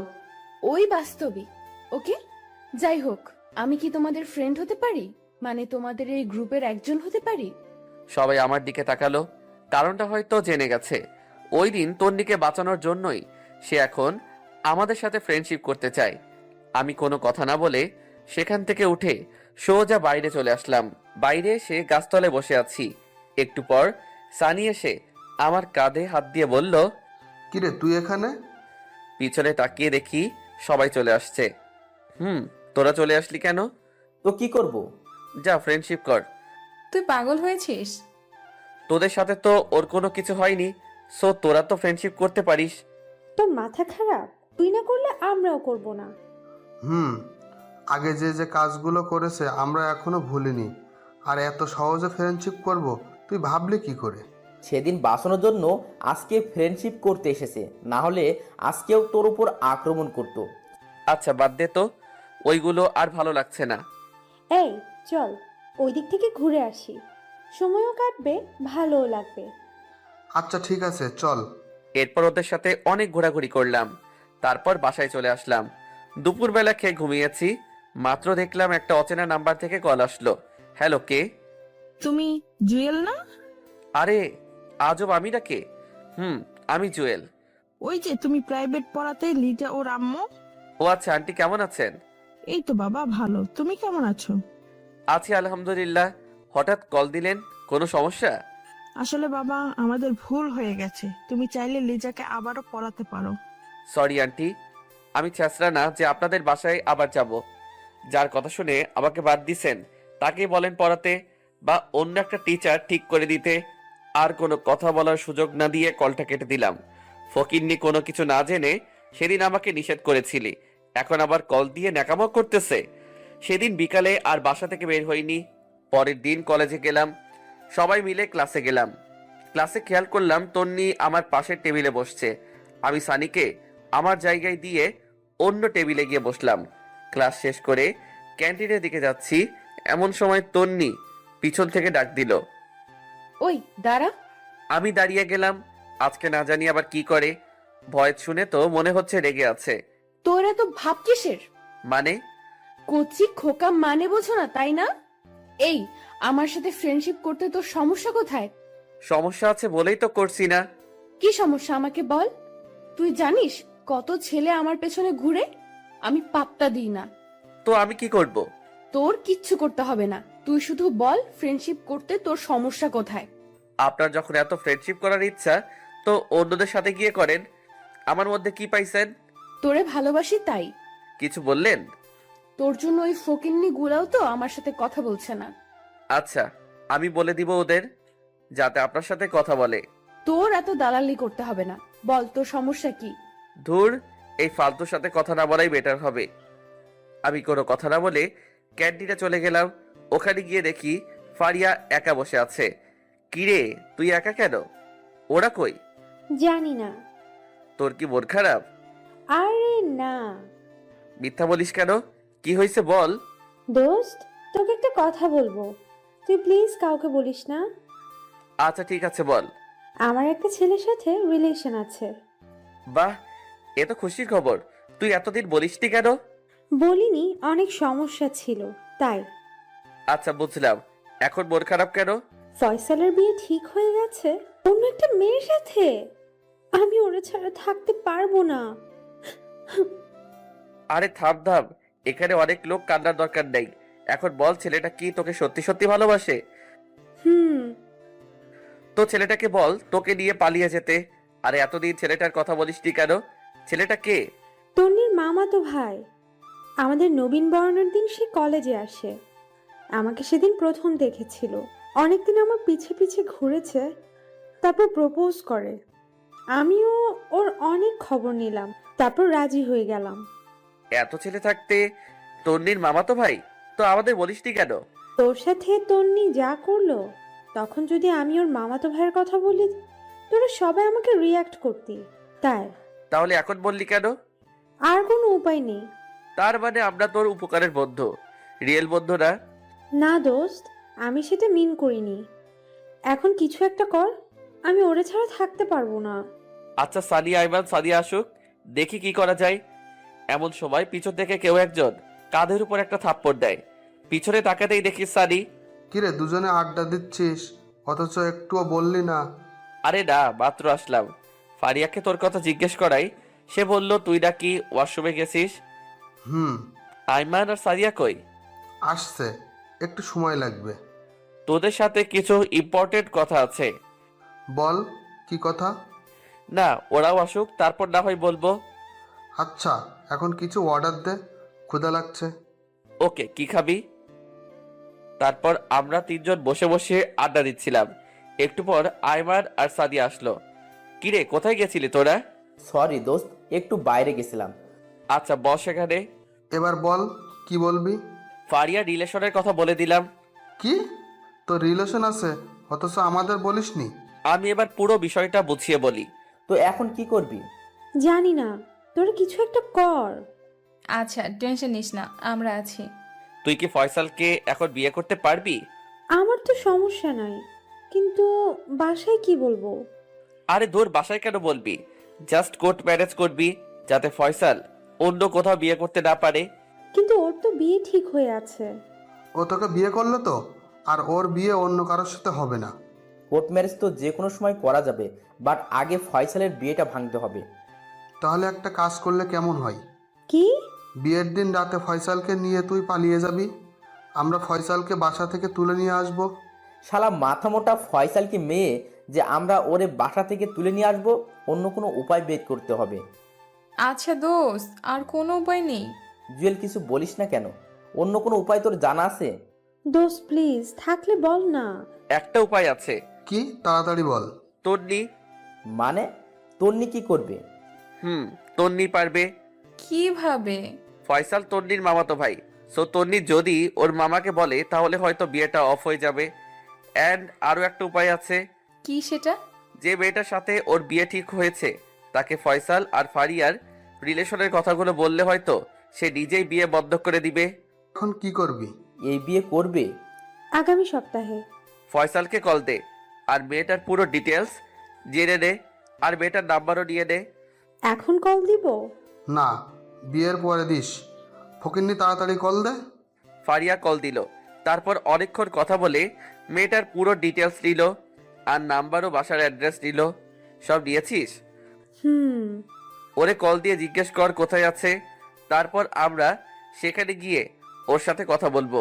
ওকে, যদি জিজ্ঞেস করে আমি কে, তখন কি বলবো? বলবি তুই ফয়সালের কাজিন, এখন ওর সাথে দেখা করতে যাচ্ছিস। আচ্ছা ঠিক আছে। এরপর ফারিয়া মেয়েটাকে কল দিল, কয়েকবার কল দিল, কিন্তু কল রিসিভ করতেছে না। কল তো ধরতেছে না। আচ্ছা ঠিক আছে, তুই রাতে কল দিয়ে দেখা করতে বলবি, সকালে আমরা সবাই যাব। তারপর মেয়েটাকে সবকিছু বুঝিয়ে বলবো। যদি এটাতে কাজ না হয়? তাহলে তোর দিকে দিয়েই করতে হবে, আর কোনো অপশন নেই। আচ্ছা বাদ দে, দোয়া কর যাতে মেয়েটাই বিয়ে বন্ধ করে দেয়। ওকে চল তাহলে। এই ফারিয়া, তুই কথা বলে সবকিছু ঠিকঠাক কর। ওকে। তারপর ওদের সাথে আরো কিছুক্ষণ আড্ডা দিয়ে বাসায় চলে আসলাম। রাতে পড়তেছি, দেখি ফারিয়া কল দিছে। বল। দোস্ত, মেয়েটার সাথে কথা বলেছি। গুড, কি বললো? ও দেখা করতে রাজি হয়েছে। তো কোথায় দেখা করবি সেটা বলেছিস? বেস্ট ইন রেস্টুরেন্টে দেখা করতে বলেছে। ওকে, 9টায় রেডি থাকিস। ওকে, তুই একটু তাড়াতাড়ি আসিস। ওকে, তুই বাকিদেরকে বলে দে। ওকে। তারপর খাওয়া দাওয়া করে ঘুমিয়ে গেলাম। ঘুম থেকে উঠে রেডি হয়ে বেস্ট ইন রেস্টুরেন্টে চলে গেলাম। গিয়ে দেখি আমি ছাড়া সবাই আছে। কিরে, তোর এত দেরি কেন? ঘুম থেকে উঠতে দেরি হয়ে গেছে। তো কল ধরিস না কেন? মোবাইলটা চেক করে দেখি 10 বার কল দিছে। সরি রে, মোবাইল সাইলেন্ট ছিল। আচ্ছা বাদ দে, মেয়েটা এসেছে? তো তুই বাইরে কেন? তোর জন্য আইমান আর সাদিয়া ভিতরে কথা বলছে। আচ্ছা চল। তারপর ভিতরে গেলাম, মেয়েটার সাথে অনেক কথা বললাম। তারপর ফারিয়াকে ইশারা দিয়ে বললাম ওর কথাগুলো বলতে। তারপর ফারিয়া ওর সবগুলো কথা বুঝিয়ে বলল। আমরাও সবাই একসাথে মেয়েটাকে বুঝালাম, কিন্তু মেয়েটা উল্টো রিয়াক্ট দেখিয়ে বলে, এটা কোনো ব্যাপার না, বিয়ের আগে সবারই দুই একটা প্রেম থাকে, আমারও ছিল, বিয়ের পর সব ঠিক হয়ে যাবে। মানে? বিষয়টা হচ্ছে আপনি ফয়সালকে ভুলে যান, পারলে আপনিও অন্য কাউকে বিয়ে করে নেন। তার মানে আপনি বিয়েটা করবেন? হুম। সব কিছু জানার পরেও আপনি ওর মাঝে কি পেয়েছেন? দেখেন, ফয়সাল দেখতে অনেক হ্যান্ডসাম এবং ধনীও, ভালো চাকরিও করে। সো আমি কেন, আপনিও এমন ছেলে হাতছাড়া করবেন না। কিন্তু কোনো কিন্তু নয়, আপনাদের আর কোনো কথা থাকলে বলতে পারেন। না কোনো কথা নাই, আপনি যেতে পারেন। তারপর মেয়েটা চলে গেল। এবার কি হবে? এই ন্যাকামি থামা, তন্নিকে দিয়ে করাবো। কিন্তু তন্নি আমাদের কথা শুনবে না। সেদিন আমরা ফ্রেন্ডশিপ করিনি, সবাই উঠে চলে আসছি। এই জুয়েল, তুই বললেও শুনবে? সরি, শুনলেও আমি বলবো না। কেন? ভুলে গেছিস ও কি কি করেছিল? এখন এগুলো বলে কোনো লাভ আছে? তোরা বল, আমি ওর সাথে কথাই বলবো না। আচ্ছা বাদ দে, তোদের কাউকে বলতে হবে না। এই কথা বলে উঠে চলে গেল। এক এক করে সবাই চলে গেল, আমি একাই বসে রইলাম। তারপর আমিও চলে গেলাম। আমি জানি ওরা সবাই আমার উপর রাগ করে আছে, কিন্তু তন্নি মেয়েটাকে একটু তো সহ্য হয় না, আর ফ্রেন্ডশিপ তো প্রশ্নই আসে না। রাতের বেলা বাসায় বসে বসে চিন্তা করতেছি কি করা যায়। মোবাইল নিয়ে এফবি লগ ইন করলাম। ফারিয়া অনেক দুঃখের স্ট্যাটাস দিয়েছে, সবগুলোতে বন্ধুদের বিরুদ্ধে লেখা। স্পষ্ট দেখতে পারছি সব কথা আমাকে মিন করে বলেছে। তারপর ভাবলাম তন্নির সাথে কথা বলেই ফেলি। যেটাই হোক, ফারিয়া আমার খুব ভালো বন্ধু, আর বন্ধু তো বন্ধুর জন্যই। পরের দিন কলেজে গিয়ে অপেক্ষা করতে লাগলাম তন্নি কখন আসে। এই তো আসতেছে। তারপর তার কাছে গেলাম, ওরে পিছন থেকে ডাক দিলাম। তারপর ওর কাছে গেলাম, ওরে পিছন থেকে ডাক দিলাম। ও পিছনে ফিরে আমাকে দেখে হা করে তাকিয়ে আছে, মনে হচ্ছে এলিয়েন দেখতেছে। কি ব্যাপার মিস্টার, আপনি তো আমাদের সহ্য করতে পারেন না, তো এখন ডাকতেছেন কেন? ফ্রেন্ডশিপ করতে চাইছিলাম, কি একটা রিয়েক্ট তুই আমাদের সাথে সেদিন দেখালি। এমনভাবে উঠে গেলি যেন আমাদের চিড়িয়াখানার ভয়ঙ্কর প্রাণী। আমি রাজি। কি রাজি? আপনাদের সাথে ফ্রেন্ডশিপ করতে। সত্যি নাকি কোনো মতলব আছে? মতলব থাকলে প্রথমে আপনাদের সাথে ফ্রেন্ডশিপ করতাম। আচ্ছা ঠিক আছে, আজ থেকে সবাই ফ্রেন্ড। বাকিরা কোথায়? ওরা এখনো আসেনি। আচ্ছা চল ওদিকে গিয়ে বসি। চলেন। ওয়েট, আবার কি হলো?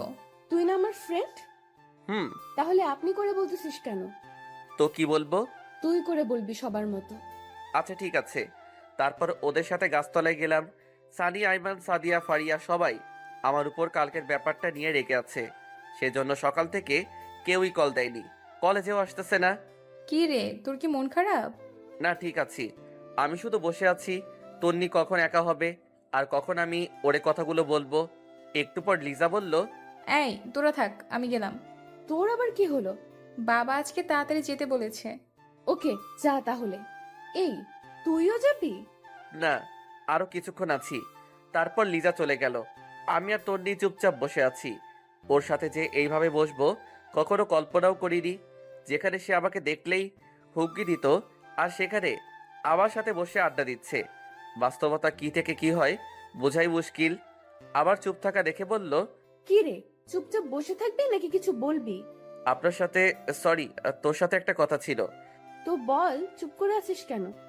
আমি এবার ফারিয়া আর তন্নির মামাতো ভাই ফয়সালের রিলেশনের কথা বললাম, এবং এর আগে যা যা হয়েছে সবকিছু বললাম, এবং ওর মামাকে কি কি বলতে হবে সেটাও বলে দিলাম। আচ্ছা, এই তাহলে আসল কথা? তুই সে কারণে ফ্রেন্ডশিপ করেছিস? আমি ঠিকই সন্দেহ করেছিলাম তোর ভেতর কোনো একটা ঘাপলা আছে। যেই ছেলে আমাকে এক সেকেন্ডও সহ্য করতে পারে না, আর সেই নিজে থেকে এসে ফ্রেন্ডশিপ করছে, আমি প্রথমেই বুঝেছি। এই না, আমি এটার জন্য ফ্রেন্ডশিপ করিনি। তো কেন করলি? আগে করিসনি কেন? আসলে আমি ভাবছি কিছুদিন পর সব পরিস্থিতি ঠান্ডা হয়ে গেলে ফ্রেন্ডশিপ করব। আর যতই হোক আমরা সেম ক্লাসে পড়ি, ফ্রেন্ডশিপ রাখা দরকার। বুঝলাম। তো এখন কি করতাম? যদি তোর মামাকে বলে বিয়েটা বন্ধ করে দিতি তাহলে ভালো হবে। হাতে সময় নাই, আর কয়েকদিন পরেই বিয়ে। ওকে চল। কোথায়? কোথায় আবার? মামার বাসায়। ওকে চল। তারপর ক্যাম্পাস থেকে বের হয়ে একটা রিক্সা নিয়ে ওর মামার বাসার দিকে রওনা দিলাম। কলেজ থেকে একটু দূরেই ওর মামার বাসা।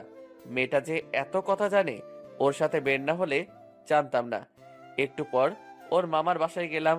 সে আমাকে সোফা রুম দেখিয়ে বসতে বলল, তারপর নিজে অন্যদিকে চলে গেল। আমি বসে বসে ভাবছি কাজটা হবে কিনা। তারপর তন্নি ওর মামাকে নিয়ে আমার কাছে আসলো। আমি সালাম দিলাম, বসে কিছুক্ষণ গল্প করলাম। তারপর তন্নি ফয়সালের বিয়ের ব্যাপারে বলে, কিন্তু ফয়সালের যে রিলেশন আছে সেটা বলেনি।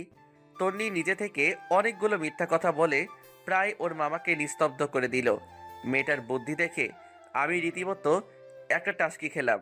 তারপর ওর মামা বলল, তোরা এত কিছু কি করে জানিস? আরে আমার ভাইয়ের বিয়ে, আর আমি ভাবির সম্পর্কে একটু খবর নেব না, থাকি করে হয়, তাই খবর নিলাম। ও, মামা প্লিজ, তুমি ভাইয়ার জীবনটা এভাবে নষ্ট করে দিও না। একটা মাত্র ছেলে তোমার, ওর যদি কিছু হয়ে যায় কি করবে এই টাকা সম্পদ দিয়ে? বোঝা যাচ্ছে মামা পুরো ইমোশনাল হয়ে গেছে। বেচারা মনে হচ্ছে কেঁদে দিবে। লিমার বাবা আমার সাথে এত বড় মিথ্যা কথা বলেছে? নিজের মেয়েকে আমার ছেলের কাঁধে ঝুলিয়ে দেওয়ার জন্য এসব করেছে? মামা। কিন্তু মা, আমি তো সবাইকে দাওয়াত দিয়ে দিয়েছি। আমি এক কথার মানুষ, এখন কথার খেলাপ করি কি করে? খেলাপ কেন করবে? তুমি ওই দিনই ভাইয়ের বিয়ে দাও। আরে এত তাড়াতাড়ি ওর জন্য মেয়ে কোথায় পাবো? সেটা আপনি আমাদের উপর ছেড়ে দেন। পারবে নাকি তোমরা? চেষ্টা করতে তো আর সমস্যা নাই। আপনি শুধু লিবার সাথে বিয়েটা ক্যান্সেল করেন। ওকে বাবা। মামা বিকেলবেলা রেডি থাকবে, আমরা পাত্রী দেখতে যাব। আমি আর মামা অবাক হয়ে তার দিকে তাকালাম। পাত্রীকে? সেটা না হয় বিকেলে দেখবে। ফয়সাল ভাইয়াকেও বলো রেডি থাকতে। আচ্ছা ঠিক আছে। মামা আমরা তাহলে আসি, বিকালে দেখা হবে। খেয়ে নাও। না, আমাদের কাজ আছে। আচ্ছা ঠিক আছে, সাবধানে যাবি। এরপর বাসা থেকে বেরিয়ে আসলাম। কিরে কেমন দিলাম? পুরাই 100। আপনি একটা জিনিস বাইরি। দেখতে হবে না মেয়েটা কে?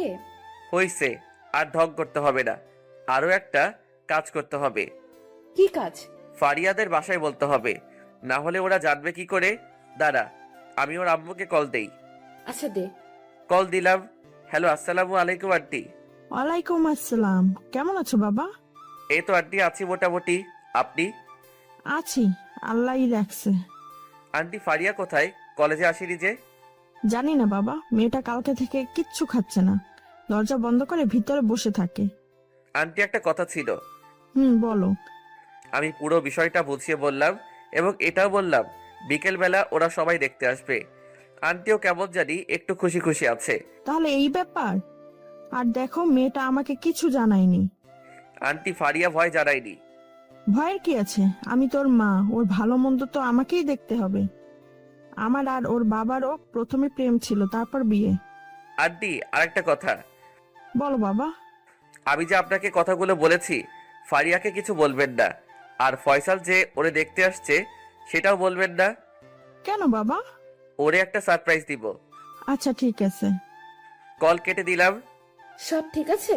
তুই তাহলে যা, দুপুরে খেয়ে রেডি হয়ে নিস। দেখা কোথায় করবি? মানে ফারিয়াকে কোথায় দেখাবি? সিজলার রেস্টুরেন্টে দেখালে কেমন হয়? যেটা ভালো বুঝিস। আচ্ছা ঠিক আছে, এখন বাসায় যা। তারপর তন্নির কাছ থেকে বিদায় নিয়ে বাসায় চলে আসলাম। আজকে কেমন যেন একটা অন্যরকম আনন্দ লাগছে। খাওয়া দাওয়া করে আমি ফারিয়ার আম্মুকে কল দিয়ে সবকিছু বলে দিলাম। কোথায় আসতে হবে সেটাও বলে দিলাম। আরো বললাম সানি, আইমান আর সাদিয়াকে সাথে করে নিয়ে আসতে। তারপর রেডি হয়ে তন্নিদের বাসার সামনে চলে গেলাম। কিছুক্ষণ পর সে আসলো। তারপর দুজনে ওর মামার বাসায় চলে গেলাম। সেখান থেকে সবকিছু ঠিকঠাক করে ওদেরকে সাথে দিয়ে সিজলারে চলে গেলাম। ফারিয়ার আম্মু আব্বু, ওর বাবা, ওর মামা, আরো কয়েকজন লোক, তারপর সানি, আইমান আর সাদিয়া সবাই আগে থেকেই এসে বসে আছে। এরপর আমরাও গেলাম। আমাকে আর তন্নিকে একসাথে দেখে সানি, আইমান, সাদিয়া, ফারিয়া এমন ভাবে তাকালো যেন তারা আকাশ ভেঙে পড়েছে। আমি ওদের সাথে কোনো কথা না বলে ফয়সালের পাশে গিয়ে বসলাম। ফয়সাল আর ফারিয়া একে অন্যকে দেখে খুশিতে শেষ। বারবার আমাদের দিকে তাকাচ্ছে। তন্নি এসে আমার পাশে বসলো। আজকে একটা কালো শাড়ি পরেছে দেখে অন্যরকম একটা ভালো লাগা কাজ করতেছে। আমার এই অবস্থা দেখে সারি শুধু এপাশ ওপাশ করতেছে, মনে হয় ওর জ্বলতেছে। যাই হোক, কথাবার্তা শুরু হলো। সবাই সবার সম্পর্কে জানলো, খবর নিল। ফয়সালকে আর ফারিয়াকে কথা বলার জন্য একটা রুমে পাঠিয়েছে। একটু পর দুজনে আবার রুমে আসলো। দুজনেই হেসে হ্যাঁ সূচক সম্মতি দিল। যাক, সবাই রাজি। বিয়ের তারিখটা শোনার পর ফারিয়ার বাবা প্রথমে না করলেও পরে রাজি হয়ে যায়। সব ঠিকঠাক। আমি আস্তে করে উঠে বাইরের বেলকনিতে গিয়ে দাঁড়ালাম। সাদিয়া পিছনে এসে, কিরে এখানে কি করিস? কিরে শালা, একা একা এত দূর, একবার বললেও না। সরি দোষ, আমরা না বুঝে তোর সাথে এই 2 দিন বেড বিহেভ করছি। একটু পর ফারিয়া আসলো। থ্যাঙ্কস দোস্ত, তুই না থাকলে কিছুই হতো না। আমি কারো বন্ধু না, শুধুমাত্র ব্যবহারের পাত্র মাত্র। প্লিজ এভাবে বলিস না। আমি ভাবছি তুই তন্নির সাথে কথা বলবি না, তাই তোর উপর একটা রাগ হলো। আচ্ছা, তোরা তাহলে আগে থেকে প্ল্যান করে রাখছিলি? আরে না, ওর রাগ ভাঙাতেছি। আচ্ছা শোন, ওনারা চলে যাক, আমরা চল কোথাও গিয়ে বসি, একটু আড্ডা দেই। ফয়সাল ভাইয়াও থাকবে। ওকে চল। তারপর সবাই মিলে একটা কফি শপে গেলাম। সাদিয়া জিজ্ঞেস করলো, এবার বল এত কিছু কি করে করলি? প্রথম থেকে শেষ পর্যন্ত সব বললাম। তোর মাথায় বুদ্ধি আছে মাইরি। জুয়েল দোস্ত, বলেছিলাম কি, তুই তো সাদিয়া আর আইমানকে সিস্টেম করে দিলি, এখন ফারিয়াকেও করে দিলি। এবার আমার ব্যাপারে একটু চিন্তা কর। চুপ কর শালা, তোর কপালে প্রেম নাই। আচ্ছা চল উঠি, অনেক দেরি হয়ে গেছে। তারপর বাসায় চলে গেলাম। রাতের বেলা তন্নি কল দিল। অনেকক্ষণ কথা বললাম। তারপর কালকে সকালে একা দেখা করার জন্য বলল। সকালে ঘুম থেকে উঠে ওর দেওয়া ঠিকানায় চলে গেলাম। গিয়ে দেখি তন্নি আগে থেকেই বসে আছে। কি রে, এত দেরি হলো যে? হেঁটে আসছি তো তাই। বল, কেন ডেকেছিস? না এমনি, বস এখানে। বাসায় ভালো লাগছে না, তাই ভাবলাম তোর সাথে একটু আড্ডা দেই। ও আচ্ছা। আচ্ছা, তোর কি আসলেই কেউ নেই? আছে আবার নেইও। বুঝলাম। আচ্ছা, বুঝিয়ে বলছি। পুরো কাহিনী তন্নিকে বললাম। তো এতদিন যে সবাইকে বলেছিস তোর কেউ নেই, তুই এতিম? এমনি। তো তোর আব্বু আম্মুর কাছে আর ফিরে যাবি না? যদি কখনো মানুষের মতো মানুষ হতে পারি, ভালো একটা চাকরি পাই, তাহলে আবার ওদের সামনে যাব। সরি রে, সরি কেন? আমি না জেনে তোর সাথে এত কিছু করেছি। মনে মনে বললাম, সবাই হলে দেখতে পারবি আমি কি করি তোর সাথে। আরে ধুর, আমি এগুলো নিয়ে ভাবি না। যা হওয়ার তা তো হয়ে গেছে, এখন এগুলো বলে লাভ কি? তবু আমি একটু বেশি করে ফেলেছি। কথা বলতে বলতে ফারিয়া কল দিল। কি রে, কই তুই? এই তো বাসায়। বাসায় কি করিস? তাড়াতাড়ি মার্কেটে আয়, আমরা সবাই আছি। মার্কেটে কেন? আরে বিয়ের কেনাকাটা করতে হবে, তাড়াতাড়ি আয়। আচ্ছা ঠিক আছে। এরপর তন্নিকে নিয়ে মার্কেটে চলে গেলাম। দেখি সানি, আইমান, সাদিয়া, ফারিয়া সবাই আছে। আমাকে আর তন্নিকে একসাথে দেখে একটু অবাক হয়েছে মনে হয়। কিরে বেটা, সারাদিন তন্নির সাথে কি? আরে আজব, সারাদিন কোথায় দেখলি? আসার সময় রাস্তায় দেখা হয়, তাই ওরেও নিয়ে আসলাম। দেখিস আবার। শালা, সবাই নিজের মতো মনে করিস কেন? এই তোরা থাম, ভিতরে চল, না হয় আব্বু বকা দিবে। ওকে চল। ভিতরে গেলাম। সাদিয়া আর তন্নি ফারিয়ার জন্য শাড়ি দেখতেছে। আমি, সানি আর আইমান বাইরে ঘুরঘুর করতেছি। সানি এদিক ওদিক উকিঝুঁকি দিচ্ছে মেয়ে আছে কিনা। ফারিয়া আমাকে ইশারা দিয়ে বলল, তোরাও যা যা লাগে নিয়ে নে, আজকে খরচ সব আবার। আমি বললাম আমার কিছু লাগবে না। সানি আর আইমানকে বললাম নিতে, ওরাও নিচ্ছে না। ফারিয়া বাইরে এসে, কি রে, তোরা কিছু নিবি না? না রে, আমার লাগবে না, ওদের জিজ্ঞেস কর কিছু লাগবে কিনা। আমি এত কিছু বুঝি না, তোদেরও কিনতে হবে। আচ্ছা একটা কাজ কর, গায়ে হলুদের জন্য 3 জনের 3টা পাঞ্জাবি নিয়ে এনে। এটাতে না করিস না প্লিজ। আচ্ছা ঠিক আছে, চল পাঞ্জাবি দেখি। এই দাঁড়া, আবার কি? তোদের জন্য পাঞ্জাবি আমি চয়েস করব। আচ্ছা ঠিক আছে, সবাই চল। তারপর আমরা একটা পাঞ্জাবির দোকানে গেলাম। যাওয়ার সাথে সাথে একটা শক খেলাম, কারণ ওখানে আব্বু আব্বু আর ছোট বাবা ছিল। হঠাৎ করে তাদের দেখে ভিতরটা কেঁদে উঠল। আমি তাড়াতাড়ি বের হয়ে গেলাম, গিয়ে অন্য একটা গলিতে ঢুকে গেলাম। এদিকে সানি আর আইমান আমাকে পাগলের মতো খুঁজতেছে। আমি বাইরের দিকে তাকিয়ে অপেক্ষা করছি কখন ওরা যাবে। হঠাৎ করে কেউ একজন আমার কাঁধে হাত দেয়। মুহূর্তেই চমকে উঠে পিছনে তাকিয়ে দেখি আইমান আর সানি। কিরে, তুই এখানে কি করিস? আর আমরা অন্যদিকে তোকে খুঁজতেছি। কিরে, কিছু বলস না কেন? কি হয়েছে? আম্মু আব্বু আর ছোট মামা ওই দোকানে ছিল। মানে আমরা যেখানে পাঞ্জাবি কিনতে গিয়েছিলাম সেখানে? তো দেখা কর। তুই পাগল নাকি? যেখানে আমাকে বাসা থেকে বের করে দিছে সেখানে আমি বুঝি ওদের সাথে দেখা করব? এতদিন সবকিছু ভুলে গেছে। তবুও আমি প্রতিষ্ঠিত হওয়া ছাড়া ওদের সামনে যাব না। আচ্ছা, সেজন্যই আমরা যখন তোর নাম ধরে ডাকাডাকি করতেছি বারবার তোর আব্বু আম্মু আমাদের দিকে তাকাচ্ছিল। তোর আম্মু তো একটুর জন্য জিজ্ঞেস করে নাই। আচ্ছা বাদ দে, এখন চল, ওনারা চলে গেছে। আর শোন, ওদেরকে কিছু বলার দরকার নেই। আচ্ছা চল। তারপর ওদের সাথে আরো কিছুক্ষণ থেকে কেনাকাটা শেষ করে বাসায় চলে গেলাম। আর 2 দিন পরেই বিয়ে। এখন থেকে সবকিছু ভালোভাবে প্রিপারেশন নিচ্ছে। আমরাও ব্যস্ত, মোটামুটি সবকিছু ঠিকঠাক। মহা ধুমধামে বিয়েটা হয়ে গেল। ফারিয়া বিয়ের পরেও পড়ালেখা করবে, এটা আগে থেকে ঠিক ছিল। বিয়েতে অনেক মজা করলাম। ভালোই বিয়েটা শেষ হলো। বিয়ের কয়েকদিন পর আবার সবাই কলেজে গেলাম, ক্লাস করলাম। আমাদের ফ্রেন্ডশিপ আরো মজবুত হলো। সারা দিন সবাই একসাথে থাকি, ভালোভাবে দিনগুলো যাচ্ছিল। দেখতে দেখতে আমাদের কলেজের শেষ প্রান্তে চলে আসছি। মানে আমাদের সবগুলো সেমিস্টার কমপ্লিট। আর কিছু 2 দিন পরেই ফাইনাল এক্সাম। আজকে আমাদের বিদায় অনুষ্ঠান হবে। স্যারেরা সবাই আমাদের উদ্দেশ্যে অনেক কথা বলল, ছোটরাও অনেক কথা বলল। অনুষ্ঠান শেষে সবাই মিলে সেই গাছতলায় গিয়ে বসলাম, যেখানে আমরা সবাই আড্ডা দিতাম। সবারই মন খারাপ। যতই হোক, অনেক স্মৃতি জুড়ে আছে এই ক্যাম্পাসে। আর সবচেয়ে বড় কথা, পরীক্ষার পরে আমরা সবাই যে যার মতো ব্যস্ত হয়ে যাব। হবে না আগের মতো আড্ডা দেওয়া, খাওয়া দাওয়া করা, ঘুরতে যাওয়া। সবারই মন খারাপ। তারপর অল্প কিছু কথা বলে যে যার মতো বিদায় দিতে লাগলাম।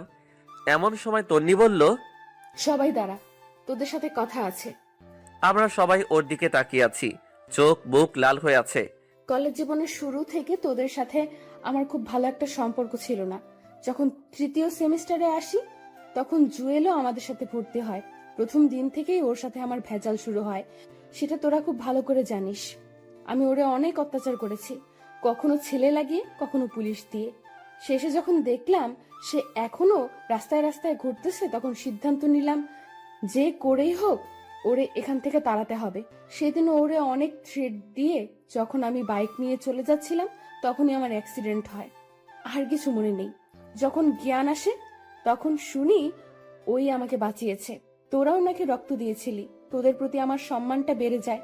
সেদিন হাসপাতালের বেডে শুয়ে ওয়াদা করেছিলাম আর কোনো দিন কোনো ছেলের সাথে বেয়াদবি করব না, পারলে উপকার করব। সেদিন থেকেই তোদের সাথে ফ্রেন্ডশিপটা হয়ে যায়। কিভাবে যে এতগুলো দিন চলে গেল আমি বুঝতেই পারিনি। এবার আসল কাহিনী বল, এটা আমরা সবাই জানি। জুয়েল, তোকে আমি ভালোবাসি সেই দিন থেকে, যেদিন থেকে তুই আমাকে বাঁচিয়েছিলি। আবার এটা ভাবিস না যে বাঁচানোর জন্য ভালোবেসেছি, আমি সত্যিই মন থেকে ভালোবাসি। তো এতদিন বলিসনি কেন? যদি ফ্রেন্ডশিপটা নষ্ট হয়ে যায় তার ভয়ে আমি আজকের দিনটার অপেক্ষায় ছিলাম। সবাই আমার দিকে তাকালো। কিরে, তুই কিছু বলছিস না কেন? আমি কি বলবো? কি বলবি মানে? তন্নি যেটা বললো সেটার উত্তর দে। সরি। মানে ক্লিয়ার করে বল। মানে আমি এসবে জড়াতে পারবো না। কেন, সমস্যা কোথায়? আছে অনেক সমস্যা। আমাকে আগে প্রতিষ্ঠিত হতে হবে, তারপর অন্য কিছু। আর তন্নি জাস্ট আমার ফ্রেন্ড, অন্য কিছু আমি কখনো কল্পনা করিনি। তো সমস্যা কোথায়? দেখছিস না আমি আর আইমান একসাথে আছি। তোদের লাইফ আর আমার লাইফ এক না, সো আমার দ্বারা এগুলো হবে না। হবে, তুই চিন্তা করে দেখ। হবে না, কারণ আমার গার্লফ্রেন্ড আছে। মিথ্যা বললাম? মানে তুই তো আমাদেরকে কিছু বলিসনি। বলার প্রয়োজন মনে করিনি তাই বলিনি। আমার গার্লফ্রেন্ড আগের কলেজে পড়ে। কিন্তু কোনো কিন্তু না, যা বলার আমি বলে দিয়েছি। তোরা থাক, আমি গেলাম। তারপর আমি হাঁটা দিলাম। তন্নি বারবার আমাকে ডেকেছে, কিন্তু আমি পিছনেও তাকাইনি, সোজা হাঁটা দিলাম। আসলে আমি ইচ্ছে করেই করিনি, কারণ ও আমার সাথে যা যা করেছে সেগুলো একটাও আমি ভুলিনি। এবার বুঝুক কেমন লাগে। আমি ওরে শারীরিক নির্যাতন করব না, মানসিকভাবেই করব। রাতের বেলা সাদিয়া আইমান আমাকে কয়েকবার কল দিয়ে বোঝানোর চেষ্টা করলো। আমি কল কেটে দিয়ে মোবাইলটা অফ করে রেখে দিলাম। 2 দিন পর এক্সাম। আমি এগুলো নিয়ে না ভেবে ভালোভাবে পড়তে লাগলাম। দেখতে দেখতে পরীক্ষার দিন চলে আসলো। আমাদের অন্য একটা কলেজে সিট পড়ে। সকালবেলা রেডি হয়ে বেরিয়ে গেলাম। ওই কলেজের ওখানে গিয়ে দেখলাম সানি, আইমান, ফারিয়া আর সাদিয়া দাঁড়িয়ে আছে। আমি গিয়ে ওদের সাথে কথা বললাম। তন্নিকে দেখতেছি না, আসবে কি আসবে না সেটাও জিজ্ঞেস করতে পারছি না। ওদের সাথে বসে বসে কথা বলতেছি। একটু পর দেখলাম তন্নি আসতেছে। চোখ মুখ লাল হয়ে ফুলে আছে। দেখে মনে হচ্ছে অনেক কান্নাকাটি করেছে। কি রে, কি অবস্থা তোর? অসুস্থ নাকি? না, আমি ঠিক আছি। দেখে তো মনে হচ্ছে না। চল, দেরি হয়ে যাচ্ছে। তারপর সবাই পরীক্ষা কেন্দ্রে চলে গেলাম। যে যার মতো পরীক্ষা দিল। বাইরে এসে অনেকক্ষণ আড্ডা দিলাম, কিন্তু তন্নি একবারও আমার সাথে কথা বলেনি। আমিও নিজে থেকে বলিনি। দেখি সে কতক্ষণ রাগ দেখিয়ে থাকতে পারে। এভাবে সবগুলো পরীক্ষা চলে গেল, তন্নি আমার সাথে কথা বলেনি। শেষ পরীক্ষার দিন পরীক্ষা দিয়ে বের হয়েছি। আজকেই কলেজ লাইফের শেষ দিন। হয়তো আর ওদের সাথে খুব একটা আড্ডা দিতে পারবো না, যে যার মতো ব্যস্ত হয়ে যাব। সানি বলল, এই চল ওদিক থেকে ঘুরে আসি। আচ্ছা ঠিক আছে, চল। আমি, সানি, আইমান একটু দূরে একটা রাস্তার পাশে গিয়ে বসলাম। তখন ফারিয়ারা কেউ ছিল না। সানি বলল, বন্ধু, ওর প্রপোজ অ্যাকসেপ্ট করে নে, সমস্যা কি? তুই কি পাগল? ভুলে গেছিস সে আমার সাথে কি কি করেছিল? সেটা তো ভুলিনি, কিন্তু সে তো এখন আমাদের খুব ভালো বন্ধু। বন্ধু, কিন্তু সেটাও তোদের উপকারের জন্য করেছি। মানে? এত তাড়াতাড়ি ভুলে গেলি? ফারিয়ার ফয়সালের বিয়েটা যেন হয়, সেজন্যই ওর সাথে ফ্রেন্ডশিপ করেছি। এতে আমার কোনো স্বার্থ নেই। কিন্তু এখন তো রিয়েলি বন্ধু হয়ে গেছে, সো অ্যাকসেপ্ট কর ভাই। তোর এত দরদ লাগলে তুই কর, আমার ইন্টারেস্ট নাই। আমাকে তো আর প্রপোজ করিনি, করলে তো সেদিনই অ্যাকসেপ্ট করতাম। আচ্ছা ওয়েট, সেই দিন তুই বলছিলি তোর জিএফ আছে, কিন্তু আমরা তো কিছুই জানি না। মিথ্যা বলেছিলাম, যাতে তন্নির বাড়াবাড়িটা একটু কমে। এটা না করলেও পারতি। এই থাম, ওরা আসছে। তাকিয়ে দেখি সাদিয়া, ফারিয়া আর তন্নি এই দিকে আসছে। কি রে, তোরা এখানে? আমাদের একটু বললিও না।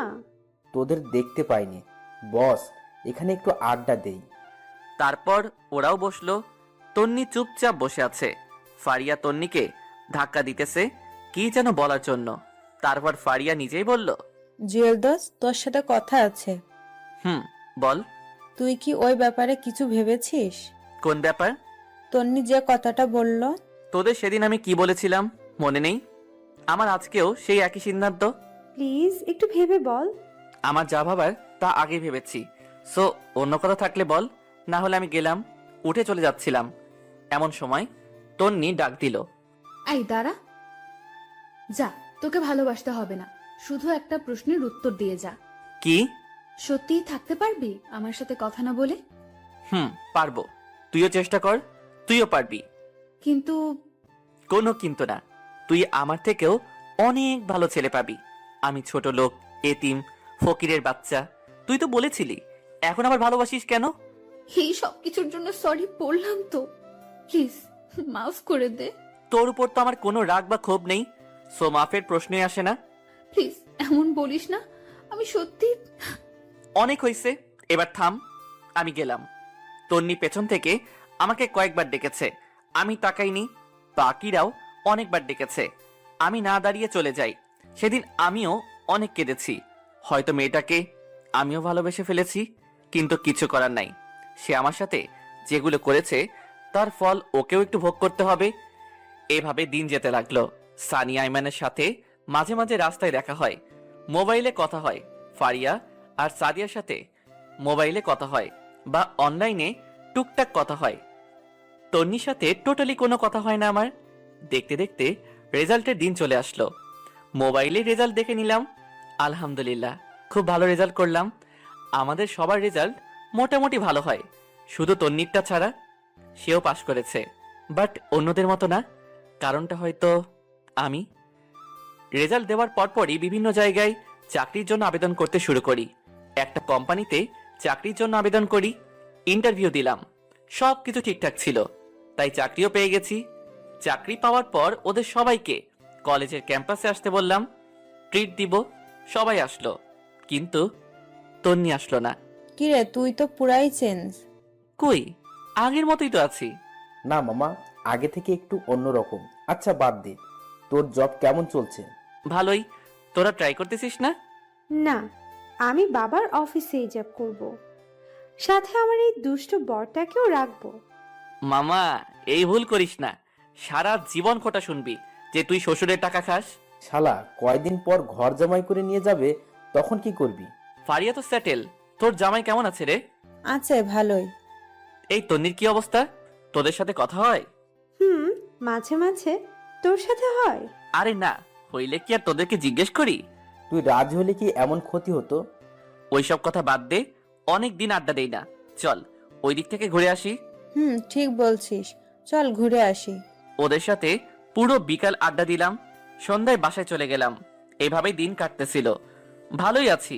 মাঝে মাঝে আম্মু আব্বুর কথা মনে ওঠে, ইচ্ছা করে তাদের কাছে ছুটে যাই। আজ সব আছে, টাকা সম্মান সবকিছু আছে, কিন্তু নেই বাবা মা। যত কিছুই করি দিন শেষে নিজেকে এতিমই মনে হয়। ইচ্ছে করছে এখনই ছুটে যাই, কোনো এক অজানা শক্তি ধরে রাখে, চাইলেও যেতে পারি না। কিছুদিন পর আমি আমার বস গাড়ি নিয়ে একটা দরকারে অন্য একটা জায়গায় যাচ্ছি। গাড়িতে বসে বসে কথা বলতেছি, এমন সময় ড্রাইভার অনেক জোরে ব্রেক চাপলো। সাথে সাথেই একটা ধাক্কা খেলাম। বাইরে তাকিয়ে দেখলাম কেউ একজন গাড়ির সাথে ধাক্কা খেয়ে পড়ে গেল। বস আমাকে বলল, জুয়েল দেখো তো বাইরে কি হয়েছে। আমি গাড়ি থেকে নেমে বাইরে গেলাম, দেখলাম একটা বৃদ্ধ লোক গাড়ির সাথে ধাক্কা খেয়ে পড়ে গেছে।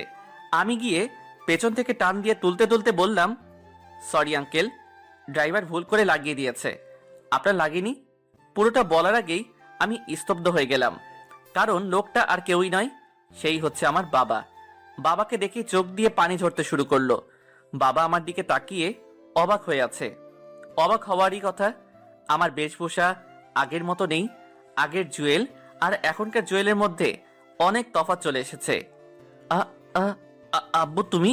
আব্বু আমাকে জড়িয়ে ধরে কান্না শুরু করে দেয়। আমারও অজর ধারায় চোখে পানি আসতে থাকে।